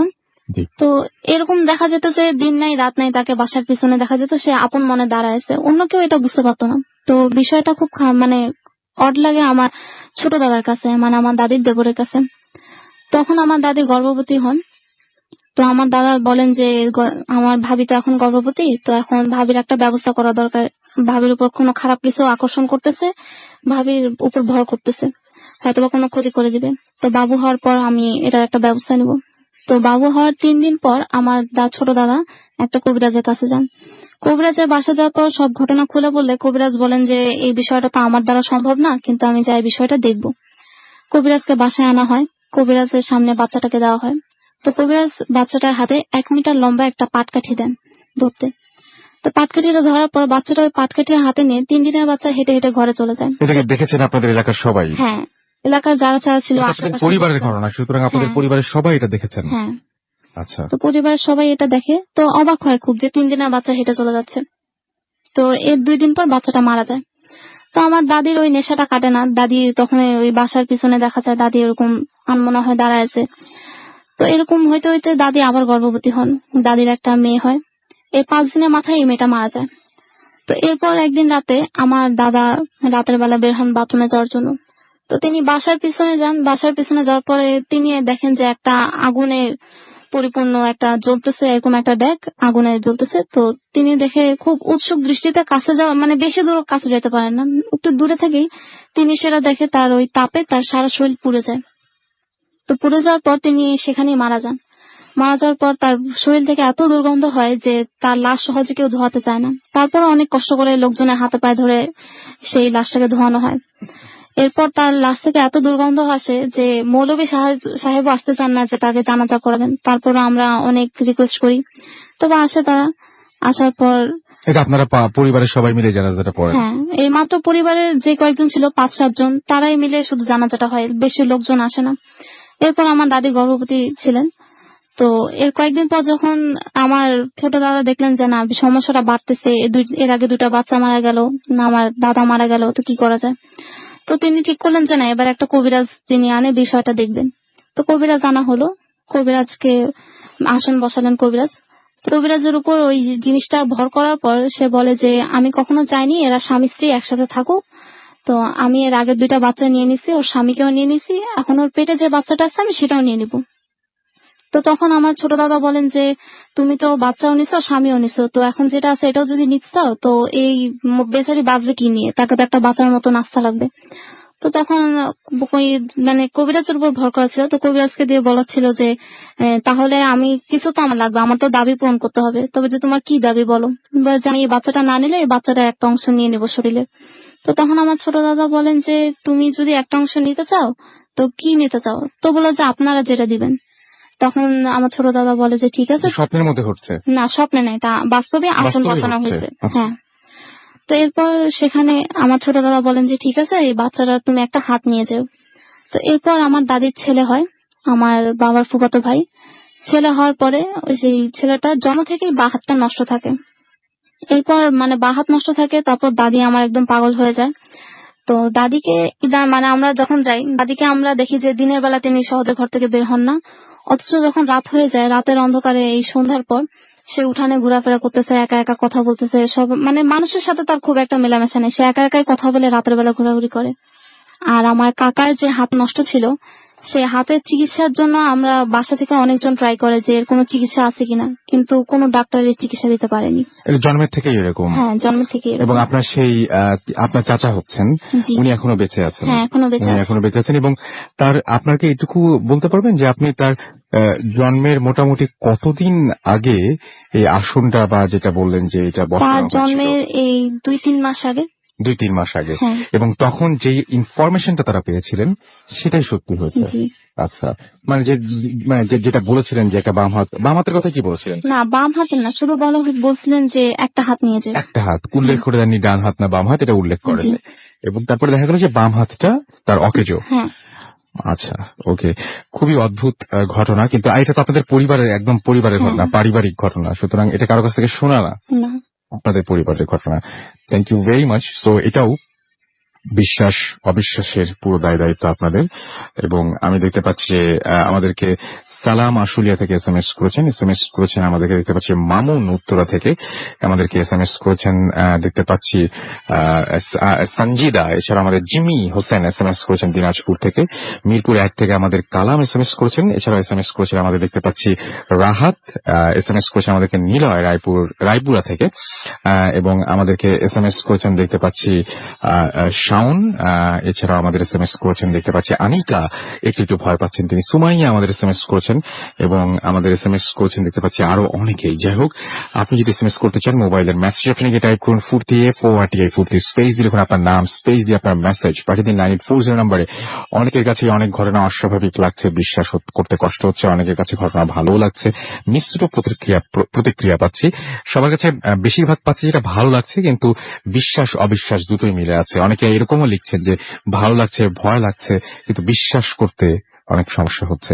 হ্যাঁ, এটা ভালো দিক। এবং আপনাদের যে সমস্ত ঘটনাগুলো ভালো লাগছে প্লিজ আমাদেরকে আপনারা জানাবেন এখানে, এবং আপনারা অবশ্যই ফেসবুকে জানাতে পারেন, ইমেইল করে জানাতে পারেন, এসএমএস এর মাধ্যমে জানাতে পারেন, যেটাতে আপনাদের সুবিধা। আমরা চলে যাব আমাদের আরো একজন অতিথির কাছে, এবং উনি আমাদের চতুর্থ অতিথি। আপনার নামটা প্লিজ একটু বলবেন। জি ধন্যবাদ রাসেল ভাই, আমার নাম মুক্তাদির। জি, আপনি কোথা থেকে এসেছেন একটু বলতেন? আমি এসেছি গুলশান 1 নম্বর থেকে। জি, প্লিজ আপনার ঘটনাটা একটু শোনান। জি, আমি ঘটনাটি, এটা কি গুলশান 1-এর ঘটনা না অন্য কোথাও কোনো জায়গায়? না, এটা আমার হোম ডিস্ট্রিক্ট নাটোর, সিংড়া থানা, জি জি, গ্রামের নাম হচ্ছে চৌগ্রাম। ঘটনাটা আমার হোম ডিস্ট্রিক্ট, আমার বাড়িতে, আমাদের নিজের বাড়িতে ঘটনা। আচ্ছা, তো আমি ঘটনাটা যাওয়ার আগে আমি আমার বাড়ির একটু বর্ণনাটা দিতে চাচ্ছি প্লিজ। আমাদের বাড়িটা বেসিক্যালি মাটির দোতলা আছে, এবং এটা কিছুটা এল আকৃতির, এবং বাড়ির সামনে বেশ খোলামেলা একটা জায়গা আছে, তার পাশে একটা পুকুর আছে, এবং পিছনে আপনার ধান ক্ষেত আছে, এবং আপনার রাজশাহী বগুড়া মহাসড়ক, যেটা মেন রোড, হাইওয়ে রোড, সেই রোডটা আছে। আমার দাদু আমাদের গ্রামের প্রথম হাজি ছিলেন, অনেক আগে হজ করেছিলেন। তো আমার দাদু অনেক আগে থেকেই উনি বেশ দান করতেন মানুষদেরকে, যারা গরিব মানুষ ছিল আশেপাশে, অনেকে এই দানগুলো নিতে আসতেন। তো একদিন তখন আমি ক্লাস 6-7 পড়ি। তো আমি স্কুল থেকে বাসায় চলে আসি, স্কুল ছুটি হয়েছে 4টায়। বাসায় চলে আসার পরে জামা কাপড় খুলে আমি বাড়ির সামনে খেলতেছিলাম সবার সঙ্গে। তো আমাদের বাড়ির সামনে দাঁড়ালে আসলে আশেপাশে অনেক মহল্লায় যারা যাচ্ছে, লোকজন যাচ্ছে, এটা দেখা যায়, বেশ খোলামেলা যেহেতু। তো আমি খেলতেছি, তখন একটা লোক দেখলাম আমাদের বাড়িতে আসলো। তখন বাড়িতে বেসিক্যালি কেউ ছিল না, আর টাইমটা ছিল আপনার আসর থেকে মাগরিবের ঠিক মাঝখানে, যে টাইমটা মাগরিবের ওয়াক্তের আগে। তো ওর লোকটার একটু বয়স্ক, 60 ইয়ার্স হবে এরকম। তো দেখলাম, আসার পরে খোঁজ করলেন, আমার আম্মু বের হলেন। তো আম্মুকে জিজ্ঞেস করলেন যে হাজি সাহেব কি বাড়িতে আছেন? তো আম্মু বললেন যে উনি তো বাড়ি নেই, আব্বা তো বাড়িতে নেই, উনি তো বাজারে। আর তখন বেসিক্যালি গ্রামে ওই টাইমটাতে বেসিক্যালি পুরুষ মানুষ বাড়িতে সব মানে থাকেন না বেসিক্যালি। আর এটা তখন আপনি এন্টারটেইনমেন্ট, বিনোদনের জন্য টেলিভিশন বা এরকম কিছু ছিল না, ম্যাক্সিমাম পুরুষ মানুষের বাইরে সময় কাটাতো। এবং আমাদের বাড়ির বাস স্ট্যান্ডে যে ডিস্টেন্সটা ছিল সেটা 10 মিনিটস আমাদের বাড়ি থেকে। তো দেখলাম যে, বললো যে কি ব্যাপারে আমাকে বলেন, আব্বা তো বাড়িতে নেই। তো উনি বললেন যে না, আমার হাজি সাহেবকে একটু দরকার, তো ওনাকে একটু ডাকেন। তো দেখলাম যে বেশ তাদের মধ্যে অনেকক্ষণ কথোপকথন হচ্ছে। তো এটা দেখে আমি একটু সামনে এগিয়ে যাই। তো গিয়েই দেখি আম্মার সঙ্গে এই কথাগুলো হচ্ছে। তো আম্মা আমাকে বললেন যে তোমার দাদুকে একটু ডেকে নিয়ে আসো। তো আমি বাজারে গিয়ে দাদুকে ডেকে নিয়ে আসি। তো আসার পরে দাদু সালাম দিলেন, দিয়ে বললেন যে বাবাজি, আমি তো আপনাকে চিনলাম না। তো বল, আপনি আমাকে চিনবেন না, বাট আমি আপনাকে চিনি। তো কি ব্যাপারে আসছেন? তুমি বললেন যে আমি একটা কাজে আসছি, আমাকে একটা নতুন পাঞ্জাবি দিবেন আর একটা নতুন লুঙ্গি দিবেন।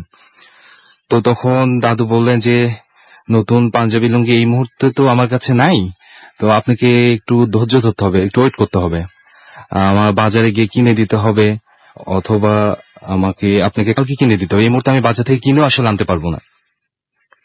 দেন দাদুকে বললেন যে না, আমার এই মুহূর্তেই লাগবে। তখন দাদু বললেন যে আমার একটু, আমি বেশি দিন পরি না, ইউজ করি না, একটা পাঞ্জাবি একটা লুঙ্গি আছে, তো আপনাকে আমি এটা দিই। বলে যে না, আমার এটা হলে হবে না, আমার একদম নতুন লাগবে। তো দাদু বললো যে, দাদু অপ্রস্তুত একটা অবস্থায় পড়ে গেলেন। যে নতুন এই মুহূর্তে আমার কাছে ওরকম টাকাও নেই আপনাকে যে আমি কিনে দেবো, অল্প কিছু টাকা আছে, তাহলে আপনি এই টাকাগুলো নিয়ে যান। তুমি বললেন না, আমি এই টাকাগুলো আমি নিব না, আমি নতুন পাঞ্জাবি এবং লুঙ্গি নিব। তো তখন অনেকক্ষণ কথাবার্তা হওয়ার পরে দাদু বললেন তাহলে আপনি বসেন, আমার ছেলে আসুক, আমার ছেলে তো বাহিরে, ছেলে আসলে তাকে আমি বলি, আপনাকে তো সময় দিতে হবে, তো আপনি বসেন, কিছু খান। বলেন আমি বসবো না, কিছু খাবো না। আরেকটা কথা আমি একটু বলে দিই, ওনার শরীরের গঠনটা ছিল বেশ হাইট ছিল ওনার, এবং ওনার পরে ছিল একদম নতুন সাদা পাঞ্জাবির মতো, যেটা আমরা গ্রামে বলি জুব্বা টাইপের, এবং ওনার বেশ সুন্দর একটা দাড়ি ছিল, চেহারাটা বেশ সুন্দর ছিল। তো অনেকক্ষণ যেহেতু কথাবার্তা হচ্ছে, এর মধ্যে আমার আম্মু বের হয়ে আসেন। আসার পরে আমার দাদুকে জিজ্ঞেস করলেন যে আব্বা কি হয়েছে, তো বললো যে মা এই যে এই ঘটনা, এখন উনি তো টাকাও নেবে না, আবার নতুন পাঞ্জাবি লুঙ্গি চাচ্ছে, তা আমি এখন কি করি। তো আম্মু একটু বললেন যে বাবা, মানুষের চাহিদা বা অনেক কিছু ডিমান্ড থাকলে সে টাকা দিলে নিয়ে যেত এর আগে, বাট উনি একটু ব্যতিক্রম, আমার একটু সন্দেহ জাগলো। তো উনি কোনোভাবে সময় দিবেন না, তো উনি বললেন যে আমাকে দিলে দেন, নাহলে আমি চলে যাব। এমতো অবস্থায় আমার বড় ভাইয়া চলে আসে বাড়িতে। তো আসার পরে আপনার উনি চলে যেতে যাচ্ছেন। তো দাদু অনেকে বললেন যে আপনি বসেন, ওয়েট করেন। তো বললেন আমি এখনই চলে যাব। তো তারপরে উনি রওনা দিলেন। তো দাদু বললেন যে এটা কেমন হলো, আপনি তো বসলেন না, আমি কিছু দিতেও পারলাম না, আপনি এভাবে চলে যাচ্ছেন, তো আপনি আরেকদিন আসেন। বলে আর আসতে পারবো কিনা যায় না, তবে আজকে আমি আসি। এই বলে উনি যখন রওনা দেন, তখন আম্মু আমাদেরকে বললেন, আমার বড় ভাইয়াকে, যে দৌড় দিয়ে একটু ওর পিছনে পিছনে যাও, তো ওনার পিছনে। উনি কোথায় যাচ্ছেন? তো আমিও সঙ্গে গেলাম আমার বড় ভাইয়ের সঙ্গে। তো উনি যখন রওনা দিলেন, হাঁটা শুরু করলেন, আমরা ওনার পিছু পিছু আমরা ছুটলাম। তো এক পর্যায়ে আমরা মনে করেছি যে বাস স্ট্যান্ডে গিয়ে হয়তো বা তখন ট্রান্সপোর্ট বলতে বাস আর হচ্ছে আপনার ওই যে ভ্যান রিক্সা জাতীয় এটা ছিল, অ্যাভেলেবল ট্রান্সপোর্ট ছিল না। 10-15 মিনিট পর একটা বাস আসতো। তো আমরা ধারণা করছি যে উনি বাস স্ট্যান্ডে গিয়ে বাসে উঠবে, অথবা কোনো কিছু ট্রান্সপোর্ট একটা নিয়ে নিবে। তো বাস স্ট্যান্ড যখন ক্রস হয়ে চলে গেল, আমরা যাচ্ছি, আমাদের মনে তাহলে ও বাসে উঠলো না, উনি যাবেন কোথায় আসলে। আমাদের কিউরিয়াসিটি আরো বেড়ে গেল। আমি আমার বড় ভাই হেঁটে যাচ্ছি, আমার বড় ভাই তো অনেক তখন অ্যাডাল্ট, 20 বছর 22 বছর, হ্যাঁ, আমিও ওনার সঙ্গে আছি। তো যেতে যেতে এক পর্যায়ে আপনার মাগরিবের আজান দিয়ে দিল, এবং বাস স্ট্যান্ড থেকে বেশ কিছু দূরে যাওয়ার পরে দেখলাম যে উনি ওনার যে স্পিড, সেম স্পিডে হাঁটতেছে, বাট আমরা ওনার কাছে যেতে পারছি না। কাছে মানে কি, মানে স্পিড মনে হয় আমার বেড়ে যাচ্ছে, দূরত্ব ডিস্টেন্সটা। আমরা কোনোভাবে এক পর্যায়ে আমি আমার বড় ভাই দৌড় শুরু করলাম তার পিছু পিছু যাওয়ার জন্য, কিন্তু তাকে আমরা দেখতে পেলাম না। হঠাৎ করে উনি মাগরিবের আজানের কিছুক্ষণ পরে উনি উধাও হয়ে গেলেন আমাদের সঙ্গে। তখন ডিস্টেন্স ছিল 10 থেকে 12 গজ, কিন্তু ওনাকে আমরা ধরতে পারছিলাম না, বা ওনার আগে আমরা যেতে পারছিলাম না। তো উনি সঙ্গে সঙ্গে উধাও হয়ে গেলেন। এইটা দেখার পরে আমার ও ভাই এত, মানে আমরা চারপাশে খুঁজতেছি উনি কোথায় গেলেন, আর তো বাইরে কোনো ওয়ে নাই যাওয়ার, একমাত্র স্টেট এই রাস্তাটাই আছে, হাইওয়ে রোড। তো এটা দেখার পরে ভাইয়া বুঝতে পারছেন বিষয়টা, আমি এবার তখন বুঝতে পারি নাই। তখন ভাইয়া বলো এখান থেকে আরো জোরে দৌড় দিয়ে তাড়াতাড়ি বাসাতে চলো। আমি বললাম কেন, কি হয়েছে? বলে তুমি বাসাতে চলো। দৌড় দিয়ে তখন বড় ভাইয়ের সঙ্গে বাসাতে চলে আসার পরে বড় ভাইয়া চোখ টোক পুরো লাল হয়ে গেছে, মানে পুরো একটা কেমন জানি তার চেহারাটা হয়ে গেছে। আম্মা জিজ্ঞেস করতেছে যে কি হয়েছে, তো তখন বলে আমার বড় ভাই বলতে পারতেছিল না। তখন আম্মা আমাকে জিজ্ঞেস করে কি হয়েছিল, আমি বললাম কি হলো, আমি তো কিছু বুঝলাম না। বড় ভাই বললো জোরে দৌড় দিতে, আমি দৌড় দিয়ে আসলাম। তো তারপরে বড় ভাই পানি টানি খাওয়ার পরে, তাকে একটু ইয়ে করার পরে বড় ভাইয়া বললো যে এই হয়েছে, আমি গেলাম, সে উদা হয়ে গেছে। তারপরে দাদু জিজ্ঞেস করলো। এখানে আরেকটা কথা বলে গেছিল ভাই, আমার দাদুর পূর্বপুরুষরা পীর বংশের ছিলেন, তো ওনারা কিছু কিছু জিনিস গেস করতে পারতেন। তো এই ঘটনাটা দাদু পরে বলছেন যে দাদুর কাছে মাঝে মাঝেই এই জাতীয় ভালো কিছু আসতো দাদুর কাছে। আমার এখানে একটা প্রশ্ন, সেটা হচ্ছে যে এই যে ভদ্রলোক যিনি এসেছিলেন, তিনি যে নতুন কাপড় না পেয়ে চলে গেলেন, এইটার জন্য খারাপ কিছু পরবর্তীতে কি ঘটেছিল, নিরিখ কোনো কিছু, যে ওই যে কাপড়টা সেদিন তাকে দেওয়া সম্ভব হলো না, নতুন কাপড়, তার জন্য কি আপনাদের কোনো মানে কি বলবো, নেগেটিভ কোনো কিছুর সম্মুখীন হতে হয়েছিল কিনা, বা এটার কোনো প্রভাব পড়েছিল কিনা? হ্যাঁ রাসেল ভাই, আমি এটা একটু বলতে চাচ্ছিলাম। তো দাদু আমাদের কাছে পরে আমাদেরকে ব্রিফ করলো, বলেছে যে আমাদের বাড়িতে খুব ভালো একটা কিছু আছে, যারা সবসময় আমাদেরকে প্রোটেক্ট করতেছে স্টিল এখনো। এবং দাদু কিছু কিছু ডিরেকশন আমাদেরকে দিয়ে গেছে নেক্সট জেনারেশনের জন্য, যেটা আমার আব্বা, আমার বাড়িতে যারা আছে তারা এখন মেনটেন করে। কিছু কিছু জিনিস আছে যেটা আমাদেরকে ওইভাবে শেয়ার করে নাই, আমার আব্বু কিছুটা জানে। তো এখন পর্যন্ত আসলে আমাদের কাছে ওরকম কোনো কিছু হয় নাই, তার মানে ওইটার প্রভাব, বিরূপ কোনো প্রভাব ওইটার পড়েনি। পড়েনি। আচ্ছা, আর আর সেকেন্ড যেটা সেটা হচ্ছে আপনারা সবাই দেখেছিলেন তাকে, হ্যাঁ, আমরা সবাই দেখেছিলাম তাকে। তার মানে আপনারা একটা অদ্ভুত ঘটনা এক্সপেরিয়েন্স করেছেন। আপনাদের চোখের সামনে এমন একজন মানুষ, যিনি মানুষ কিনা আপনি শিওর না, এবং তিনি হঠাৎ করে উধাও হয়ে যান।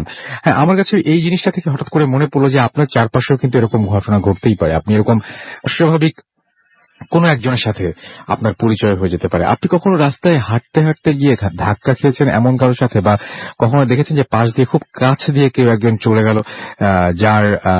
যে যাবার পরে আপনার একটু অস্বস্তি বোধ হলো, বা যার হাতের সাথে হাত লাগার কারণে বা কোনো একটা কারণে, বা হয়তো বাসেই বসে আছে, পাশে বসে আপনি অস্বস্তি বোধ করছেন, এরকম কখনো কি হয়েছে? এরকম ধরনের কোনো কিছু মনে হয়েছে যে ঠিক রেগুলার না, মানুষটার চেহারা, তাকানো, চলাফেরা বা গায়ের টেম্পারেচার এগুলো স্বাভাবিক না, এরকম কখনো মনে হয়েছে কিনা? এবং সে মানে আমি জানি না যে কতটা খেয়াল করেন আপনারা, কিন্তু আমার মনে হয় যে এই ঘটনাগুলো এত রেগুলার না, মানে আমরা হয়তো, আমার কাছে অনেক সময় মনে হয় কি আমরা কি অনেক কিছু আসলে ওভারলুক করি, আমরা কি আসলে দেখি না বা সিরিয়াসলি নেই না। তাহলে তো আমাদের অনেক এরকম ঘটনা আমাদের আশেপাশে ঘটার কথা রেগুলার, নাকি আমরা খুব সেইভাবে চেক করি না জিনিসটা, আমরা হচ্ছে মিলিয়ে নেই না, বা আমরা হয়তো বেশি ঘাটাই না আর কি, সোজা বাংলা ভাষায় বলে যেতে হয়। যাই হোক, আমরা একটা ছোট্ট বিরতিতে যাব, এবং বিরতির আগে আরো একবার জানি যে আমাদের কিভাবে এসএমএস করতে হবে। আমাদেরকে মোবাইলের মেসেজ অপশনে গিয়ে টাইপ করতে পারেন ফুর্তি, FORTI ফুর্তি, স্পেস দিয়ে লিখুন আপনার নাম, স্পেস দিয়ে আপনার মেসেজ পাঠিয়ে দিন 9840 নাম্বারে। যারা আমাদেরকে ফেসবুকে আমাদের সাথে কানেক্টেড থাকতে চান তারা তো থাকবেনই, যারা ইমেল পাঠাতে চান চলে যান bhutfm@radiofurti.fm, স্পেলিংটি বলে দিচ্ছি BHWTFM@RADIOFORTI.FM।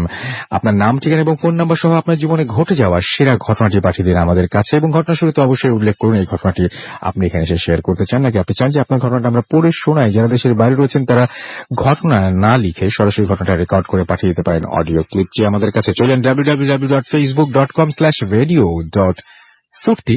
যদি কানেক্টেড থাকতে চান আমাদের সাথে, ফেসবুকে দুটো পোস্ট রয়েছে, সেখানে লাইক দিয়ে কমেন্ট করতে পারেন, জানাতে পারেন আপনার মতামত।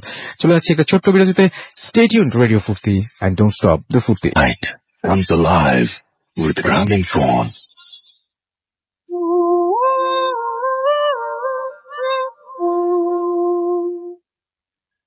শুনছেন সবসময় রেডিও ফুর্তি, এবং একটু আগে শুনলেন যে ভূত এফএম শুনছি আমরা, চলছে ভূত এফএম। পরিতে সময় রাত 1:20। আমি রাসেল আছি, সাথে আমার সাথে রয়েছে মাসুম এবং আজকের অতিথিরা, এবং আপনাদের সবাইকে আরো একবার স্বাগত জানাচ্ছি আজকের এই অনুষ্ঠানে।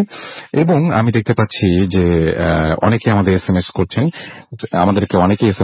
এবং হ্যাঁ, আমাদেরকে অনেকে এসএমএস করছেন এবং এসএমএস করে বিভিন্ন প্রশ্নও করছেন। সেই প্রশ্নের আমি উত্তর দিব একটা একটা করে ইনশাআল্লাহ, যদি সময় পাই। নিলয় আমাদের লিখেছেন রায়পুরা থেকে, যে একটা রিকোয়েস্ট করেছেন তিনি, যে ভূত এফএম এর দুইটা ঘটনার মধ্যে লিসনারদের, তিনি বেশ কয়েকবার এসএমএসটা করেছেন, তাই পড়ছি আমি, যে 15 মিনিটের লাইভ একটা কলেজ যদি ব্যবস্থা করা যায় ছোট ছোট গল্প শেয়ার করার জন্য। আসলে ব্যাপারটা হয়েছে কি যে এটা we would love to do that, but problem is যে ভূত এফএম টিম কোনো ঘটনায় আগে সিলেক্টেড হবার আগে সেই ঘটনাটা অন এয়ারে নিয়ে আসে না। আপনি বুঝতেই পারছেন যে আমাদের অসংখ্য ঘটনা আসে, কিন্তু সেখান থেকে বেছে বেছে বেস্ট যে ঘটনাগুলো সেগুলো আপনাদের শোনানো হয়।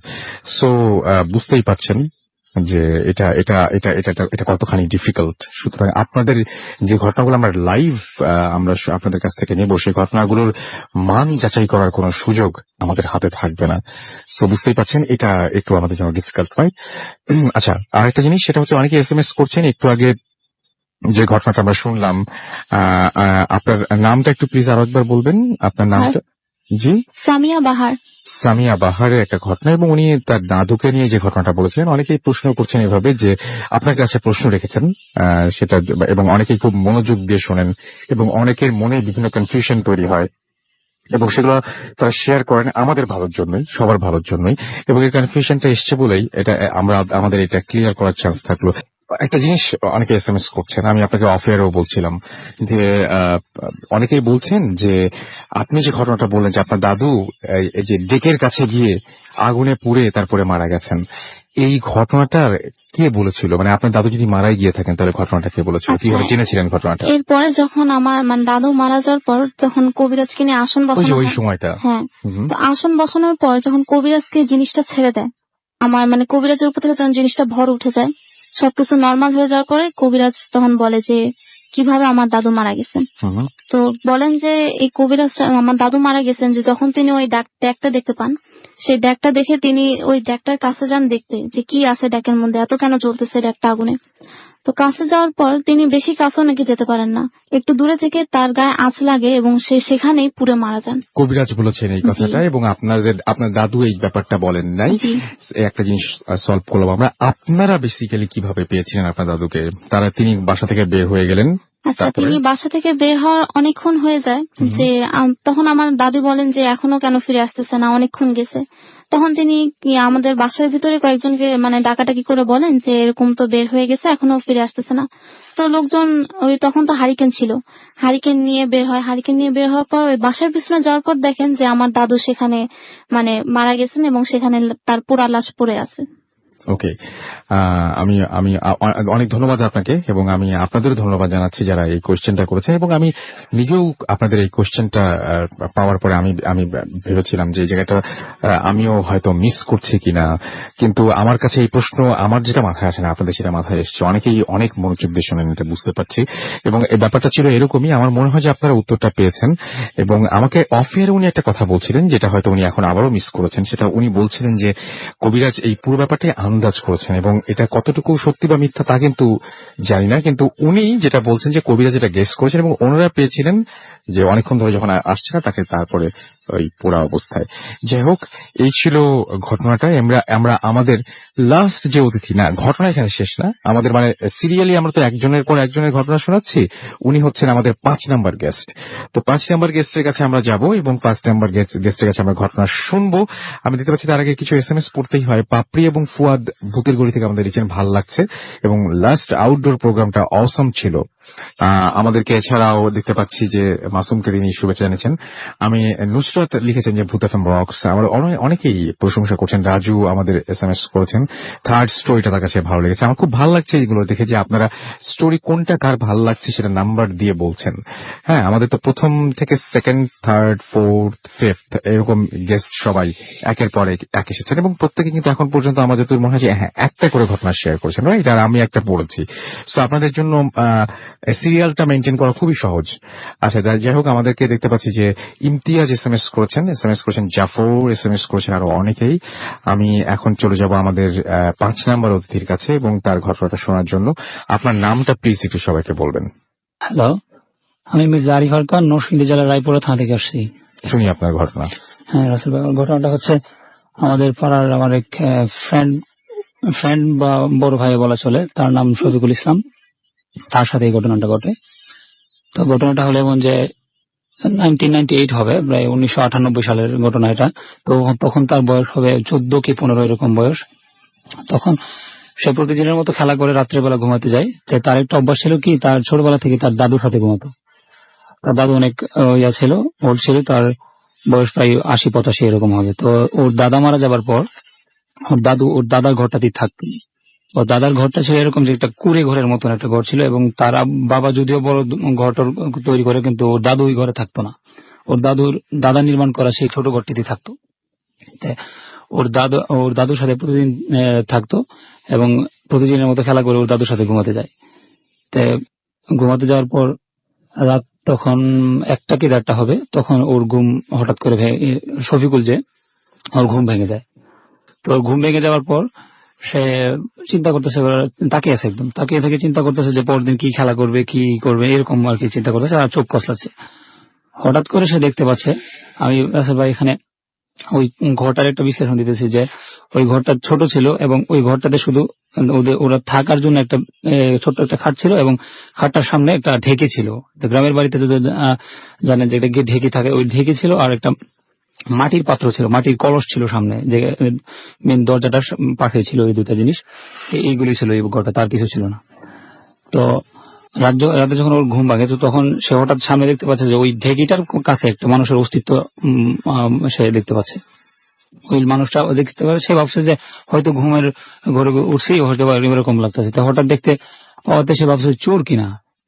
অনেকক্ষণ দেখাতে ভাবলো চোর টোর হবে কিনা। তখন আবার মাথায় আসলো কি যে চোর আসলে তো আমাদের বসত ঘরে ওই ঘরে যেতে পারে, কিন্তু এখানে তো কিছুই নাই, এখানে কেন চোর আসবে। তো হঠাৎ সে দেখতেছে লোকটা সিলভার কালারের হয়ে উঠতেছে এবং পুরোটা কালার তার সিলভার কালার হয়ে গেছে এবং চোখ দুটো জ্বলন্ত আগুনের মতো আস্তে আস্তে জ্বলতেছে। তো সে দেখতেছে হঠাৎ করে লোকটা উঠে দাঁড়িয়ে আস্তে আস্তে ওর যে বিছানার দিকে আসতেছিল, আর বিছানার মধ্যে ছিল রাসেল ভাই একটা মশারি ছিল। ওই মশারিটা ওই লোকটা কাছে আসাতে এমনিতে ওর মশারিটা যেন ভেনিস হয়ে গেল, উপরের দিকে উঠে গেল। সে এক দৃষ্টিতে তাকায় আছে এবং লোকটা বিছানায় এক পর্যায়ে উঠে আসে ওর দাদুর দিকে তাকায় আছে একদম। তো এই লোকটা দাদুর দিকে তাকায় আছে, তো ওই দাদুর বুকের উপর সেই লোকটিকে চড়ে বসলো। বুকের উপর যখন চড়ে বসলো তখন হাতটা ওর দাদুর গলার দিকে নিতেছে ওই লোকটা। যে সে বুঝতেছে যে সে একদম স্ট্যান্ড হয়ে একদম শোয়ার মধ্যে একদম হাত পা কিছু দাঁড়াতে পারতেছে না, কথা বলতেছে না, শুধু দেখতেছে সে কি করতেছে লোকটা। তো এক পর্যায়ে ওর হাতটা ওর দাদুর গলার দিকে নিতেছে। তো এই গলার দিকে নেওয়ার মধ্য থেকে ও ঘাড়টা ঘুরায় ওর দিকে তাকালো, মানে শফিকুল যে ওর দিকে ঘুরায় তাকালো ওই জলজান্ত চোখ নিয়ে। যখন তাকালো তখনই সে চিৎকার, মানে হঠাৎ করে যখন এই অবস্থা দেখতে পেয়ে আল্লাহর তরফ থেকে যেমন একটা রহমত আসলো ওর মধ্যে, যে একটা চিৎকার দিতে সে সক্ষম হইলে। চোখ বন্ধ করে একদম চিৎকার দিল যে কে আসো, কোথায় আসো, দেখো আমার দাদুকে কে যেন মেরে ফেলতেছে। তো সবাই দৌড়াদৌড়ি করে আসলো, পাড়ার প্রতিবেশী কিছু লোক, আশেপাশের লোক, আর ওর পাশের ঘর থেকে ওর বাবা আসে দেখতেছে যে ও কাতাইতেছে আর চোখ বন্ধ করে খালি কাতাইতেছে। এই অবস্থাতে ওর আব্বু আসে ওর চোখে মুখে পানি টানি ঢাইলা তারপরে নিয়ে যায়। ওনারা বুঝতে পারে যে ও বোধহয় খারাপ কিছু দেখছে, বা প্লাস ওই এরিয়াটা, ও দাদুর এরিয়াটা, ওই এরিয়াটা আসলে এমনিতেই একটু হন্টেড। তো ওরা বুঝতে পারে, ওকে নিয়ে যায়, ওকে নিয়ে গিয়ে ওর বাবার সাথে শোয়া রাখে। তো শোয়া রাখার পরে সে বারবার চিন্তা করতেছে যে দাদুর না জানি কি হয়, দাদুর যে কিছু একটা হইব। তখনও সে বুঝতে পারতেছে না যে লোকটা এই জিনিসটা ওর সাথে হইতেছে কিনা। তখন সে ভাবতেছে যে আল্লাহ কখন যে রাতটা ফোয়াইব, কখন রাত শেষ হবে, যে আমার এই ভয়ানক রাত শেষ হবে। এক পর্যায়ে সে রাত্রে এই ওর বাবার বুকের মধ্যে ঘুমাই থাকে, তো ওই নানান দিকে তাকাইতেছে আর সে দেখতেছে যে ওই লোকটার চোখের যে জলজান্ত চেহারাটা ওইটা বারবার ওর চোখের ভাইসা আসতেছে। এক পর্যায়ে সে রাত শেষ হওয়ার জন্য অপেক্ষা করতেছে। তখনও সে জানতো না সকালবেলা ওর জন্য আরো ভয়ানক কিছু ওয়েট করতেছে। তো এক পর্যায়ে রাত শেষ হয়, রাত পেয়ে যখন সকাল হওয়ার পরে সে ঘুম থেকে ওইটা দরজা খুলে সামনে দেখতে পায় যে উঠানে সে সন্ধ্যা পর্যন্ত তার বন্ধুদের নিয়ে খেলা করছে, ওই উঠানে পুরো উঠান জুড়ে রাসেল ভাই আলপনা কানু, এমন সব আলপনা, যেসব আলপনা যায় হিন্দু সম্প্রদায়ের এরিয়াতে আলপনা কানো হয় আর কি, যেটা সাদা বা লাল রং দিয়ে আলপনা কানো হয়। তো ওই আলপনা কানোর মধ্যে ঠিক মাঝখানে রাসেল ভাইয়া যে ওই লোকটার রাতের সেই লোকটার প্রতিচ্ছবি ভাষা আসতেছে একদম আর্ট করা এই ইয়াটার মধ্যে, আলপনাগুলির মাঝখানে ঠিক। তো এগুলি দেখে আপনার বন্ধু এখন কেমন আছে? সে এখন ভালো আছে। সে এখন ভালো আছে, ওকে। তারপর এই সমস্যার কোনো সমাধান হয়নি তার মানে? না, তার মানে সে পরবর্তীতে আর এগুলি কাউকে বলে নাই, জাস্ট ওর একটা ফ্রেন্ড ছিল তাকে বলছিল। তারপরে রাসেল ভাই ওই যে ওদের বলেন, তারপরে সে তার ছোটবেলা থেকে একটা অভ্যাস ছিল তার ওই যে নানান ঔষধি গাছের ডাল দিয়েছে সে দাঁত মাজার। তো সে যখন ওদের বাড়ির পাশে একটা আম গাছ ছিল, ওই আম গাছটার একটা ডাল, একটা মগ ডাল, বিশাল একটা মগ ডাল, ওই মগ ডালটা কিছুদিন আগে একটা ঝড়ে ওই মগ ডালটা ভেঙে গেছিল। তো ওই মগ ডালটা যে জায়গাটা থেকে ভাঙছিল ঠিক ওই জায়গাটা থেকে ছোট ছোট আম গাছের কুশি বা ছোট ছোট ডাল মারছিল। তো ওই ডালের মধ্যে এবার সশরীরে ওই লোকটা জাস্ট 5 থেকে 6 ইঞ্চি হবে লোকটার উচ্চতা, ওই লোকটা ওইখানে দাঁড়িয়ে ওর দিকে তাকিয়ে আছে। সে ওইখানে গিয়ে দেখতে পাই এই লোকটাকে। আচ্ছা, অনেক ধন্যবাদ আপনাকে আপনার এই ঘটনার জন্য। এবং উনি যে ঘটনাটা বলছেন, ওনার যে ফ্রেন্ডের কথা, তিনি তার এই ব্যাপারটার এখনো সমাধান হয়নি। যাই হোক, আমি দেখতে পাচ্ছি অনেকে এসএমএস করেছেন। হাসান বরিশাল থেকে এসএমএস করেছেন আমাদেরকে, জুবায়ের এসএমএস করেছেন আমাদেরকে দেখতে পাচ্ছি, আজিজ, এছাড়াও সুদীপ্ত এবং স্বর্ণা আমাদের এসএমএস করেছেন আমাদেরকে, এমডি জিসান আশুলিয়া থেকে, আমাদেরকে মাইমন সিং থেকে নোভেল এসএমএস করেছেন আমাদেরকে, নিলয় চট্টগ্রাম থেকে আমাদেরকে, এছাড়াও এসএমএস করেছেন জুবায়ের, এছাড়াও এসএমএস করেছেন সাব্বির বোট বাজার থেকে আমাদেরকে, রাজুন এসএমএস করেছেন, প্রিন্স কচুক্ষেত থেকে আমাদের এসএমএস করেছেন আমাদেরকে, সুজন জ্যাকসন, এছাড়াও আমাদেরকে খোরশেদ ওল্ড ঢাকা থেকে এসএমএস করেছেন আমাদেরকে, প্রিন্স এসএমএস করেছেন মহিউদ্দিন মিলন সিলেট থেকে, নিলয় ধানমন্ডি থেকে আমাদের এসএমএস করেছেন আমাদেরকে দেখতে পাচ্ছি, তুর্য বরিশাল জেলা স্কুল থেকে আমাদেরকে, মিশন এসএমএস করেছেন আমাদেরকে, রুদ্র বাড্ডা থেকে আমাদেরকে এসএমএস করেছেন দেখতে পাচ্ছি, মারজান এসএমএস করেছেন আমাদেরকে দেখতে পাচ্ছি, জুথি নাটোর থেকে আমাদেরকে, রুবেল চানমারি থেকে খুলনা থেকে এসএমএস করেছেন, সুমন জ্যাকসন আবারও এসএমএস করেছেন শান্ত মাদারটেক থেকে থেকে আমাদেরকে SMS করছেন ডিজে রাজ, এছাড়াও SMS করছেন আলম গাজীপুর থেকে, SMS করছেন ডিজে রাজ আবারও আমাদেরকে SMS করছেন দেখতে পাচ্ছি। এছাড়াও দেখতে পাচ্ছি কিং আলিফ আমাদেরকে SMS করছেন, সামিহা SMS করছেন মামুন, এবং SMS করছেন সেটা দেখতে পাচ্ছি সাদা ভূত, SMS করছেন আমাদেরকে জামিল ময়মনসিংহ থেকে, মিতু গাজীপুর থেকে SMS করছেন, সৈকত মিরপুর থেকে SMS করছেন, দিদার আমাদের SMS করছেন আমাদেরকে দেখতে পাচ্ছি খুলনা থেকে আনোয়ার এবং তার ওয়াইফ আফরিন আমাদেরকে SMS করছেন, অনিক SMS করছেন, শারমিন আখতার, মিশু SMS করছেন আমাদেরকে দেখতে পাচ্ছি, এছাড়াও অভয় আমাদের SMS করছেন দেখতে পাচ্ছি, হাফিজ ইমরান এবং আমাদেরকে SMS করছেন দেখতে পাচ্ছি হাফিজ ইমরান এবং আমাদের SMS করছেন শারমিন। আচ্ছা, শারমিন তো পড়লামই। আমাদের দেখতে পাচ্ছি অরিত্রা SMS করছেন রাফি আমাদেরকে সিলেট থেকে এয়ারপোর্ট থেকে, আমাদের SMS করছেন কিং আলিফ, এছাড়াও আরো অনেকে SMS করছেন। আপনি যদি SMS করতে চান মোবাইলের মেসেজ অপশনে গিয়ে টাইপ করুন ফুর্তি FORTI ফুর্তি স্পেস দিয়ে লিখুন আপনার নাম, স্পেস দিয়ে আপনার মেসেজ পাঠিয়ে দিন 9840 নাম্বারে। আর যারা হচ্ছে আমাদেরকে ইমেল করতে চান তাদেরকে বলছি আমাদের ইমেল অ্যাড্রেস হচ্ছে bhutfm@radiofurti.fm which is BHWTFM@radioforti.fm। আপনার নাম, ঠিকানা এবং ফোন নাম্বার সহ আপনার জীবনে ঘটে যাওয়া সেরা ঘটনা পাঠিয়ে দিন আমাদের কাছে। আর যারা আমাদের সাথে ফেসবুকে কানেক্টেড থাকতেন তারা বলবো যা চলে যান www.facebook.com/radio.furti। আপনারা যারা ইমেল পাঠাবেন তাদেরকে আরো একবার জানিয়ে দিই যে শুরুতে প্লিজ উল্লেখ করুন যে আপনি কি ঘটনাটি এসে শেয়ার করতে চান নাকি আপনি চান যে আপনার ঘটনাটা আমরা পড়ে শোনাই। যারা এসে শেয়ার করতে চান তারা অবশ্যই ফোন নাম্বারটি দিতে ভুলবেন না। আর যারা হচ্ছে দেশের বাইরে রয়েছেন তাদের ঘটনা লেখার দরকার নেই, তারা সরাসরি রেকর্ড করে অডিও ক্লিপটি পাঠিয়ে দিতে পারেন আমাদের কাছে, দেশের বাইরের জন্য বলছি আর কি। আর যারা ফেসবুকে আছেন তারা তাদের কমেন্ট গুলো নিয়ে একটু পরে ফিরে আসছি, আপনাদের ছোট্ট বিরতিতে যাব, আবারও ফিরে আসছি একটু পরে। Stay tune to radio Furti and don't stop the food. Bhoot FM. The night comes alive with rhyming songs.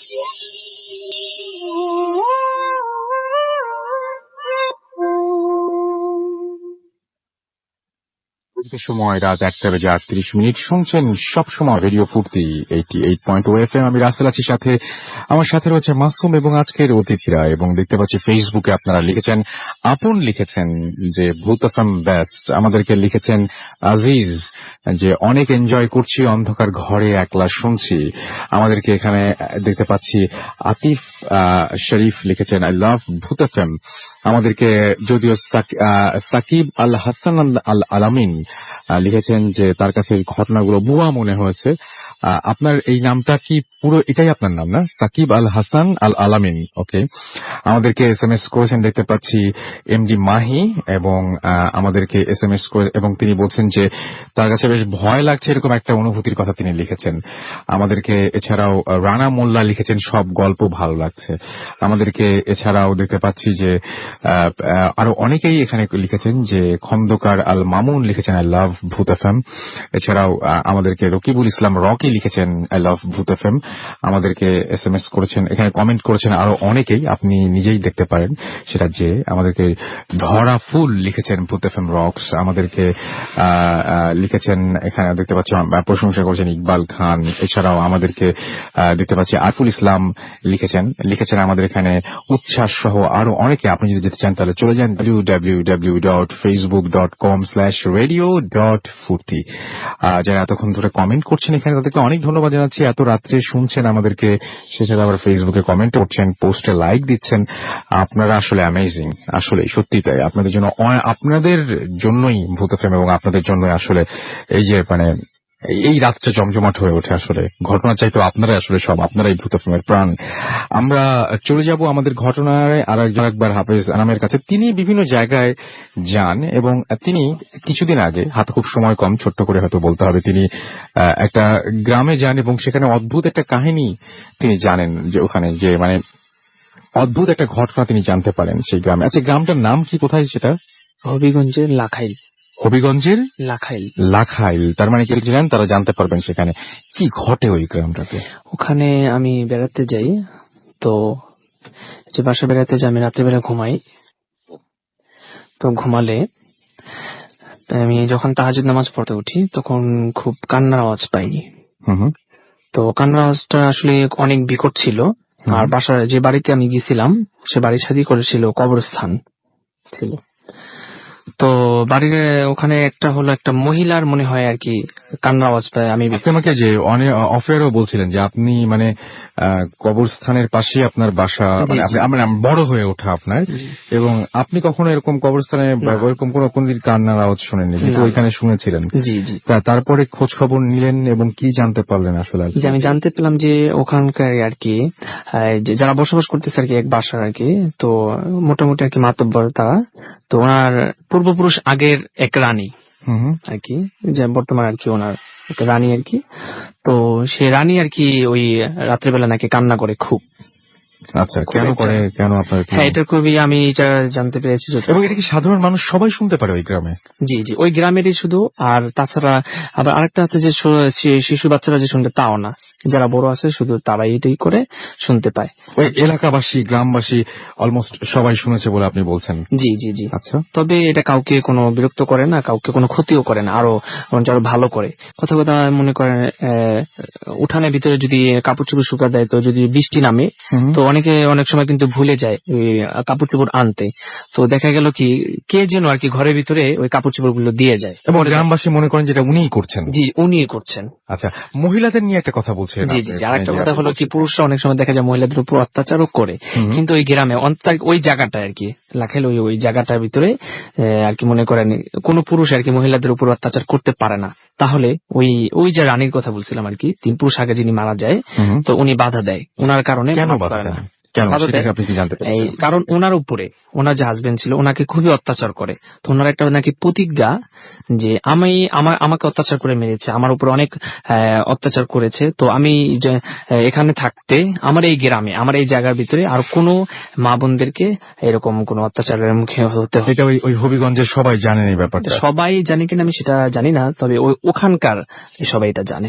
মানে আপনার ওই কি যেন গ্রামটার নাম আরেকবার বলেন আমার? লাখাইল। লাখাইল।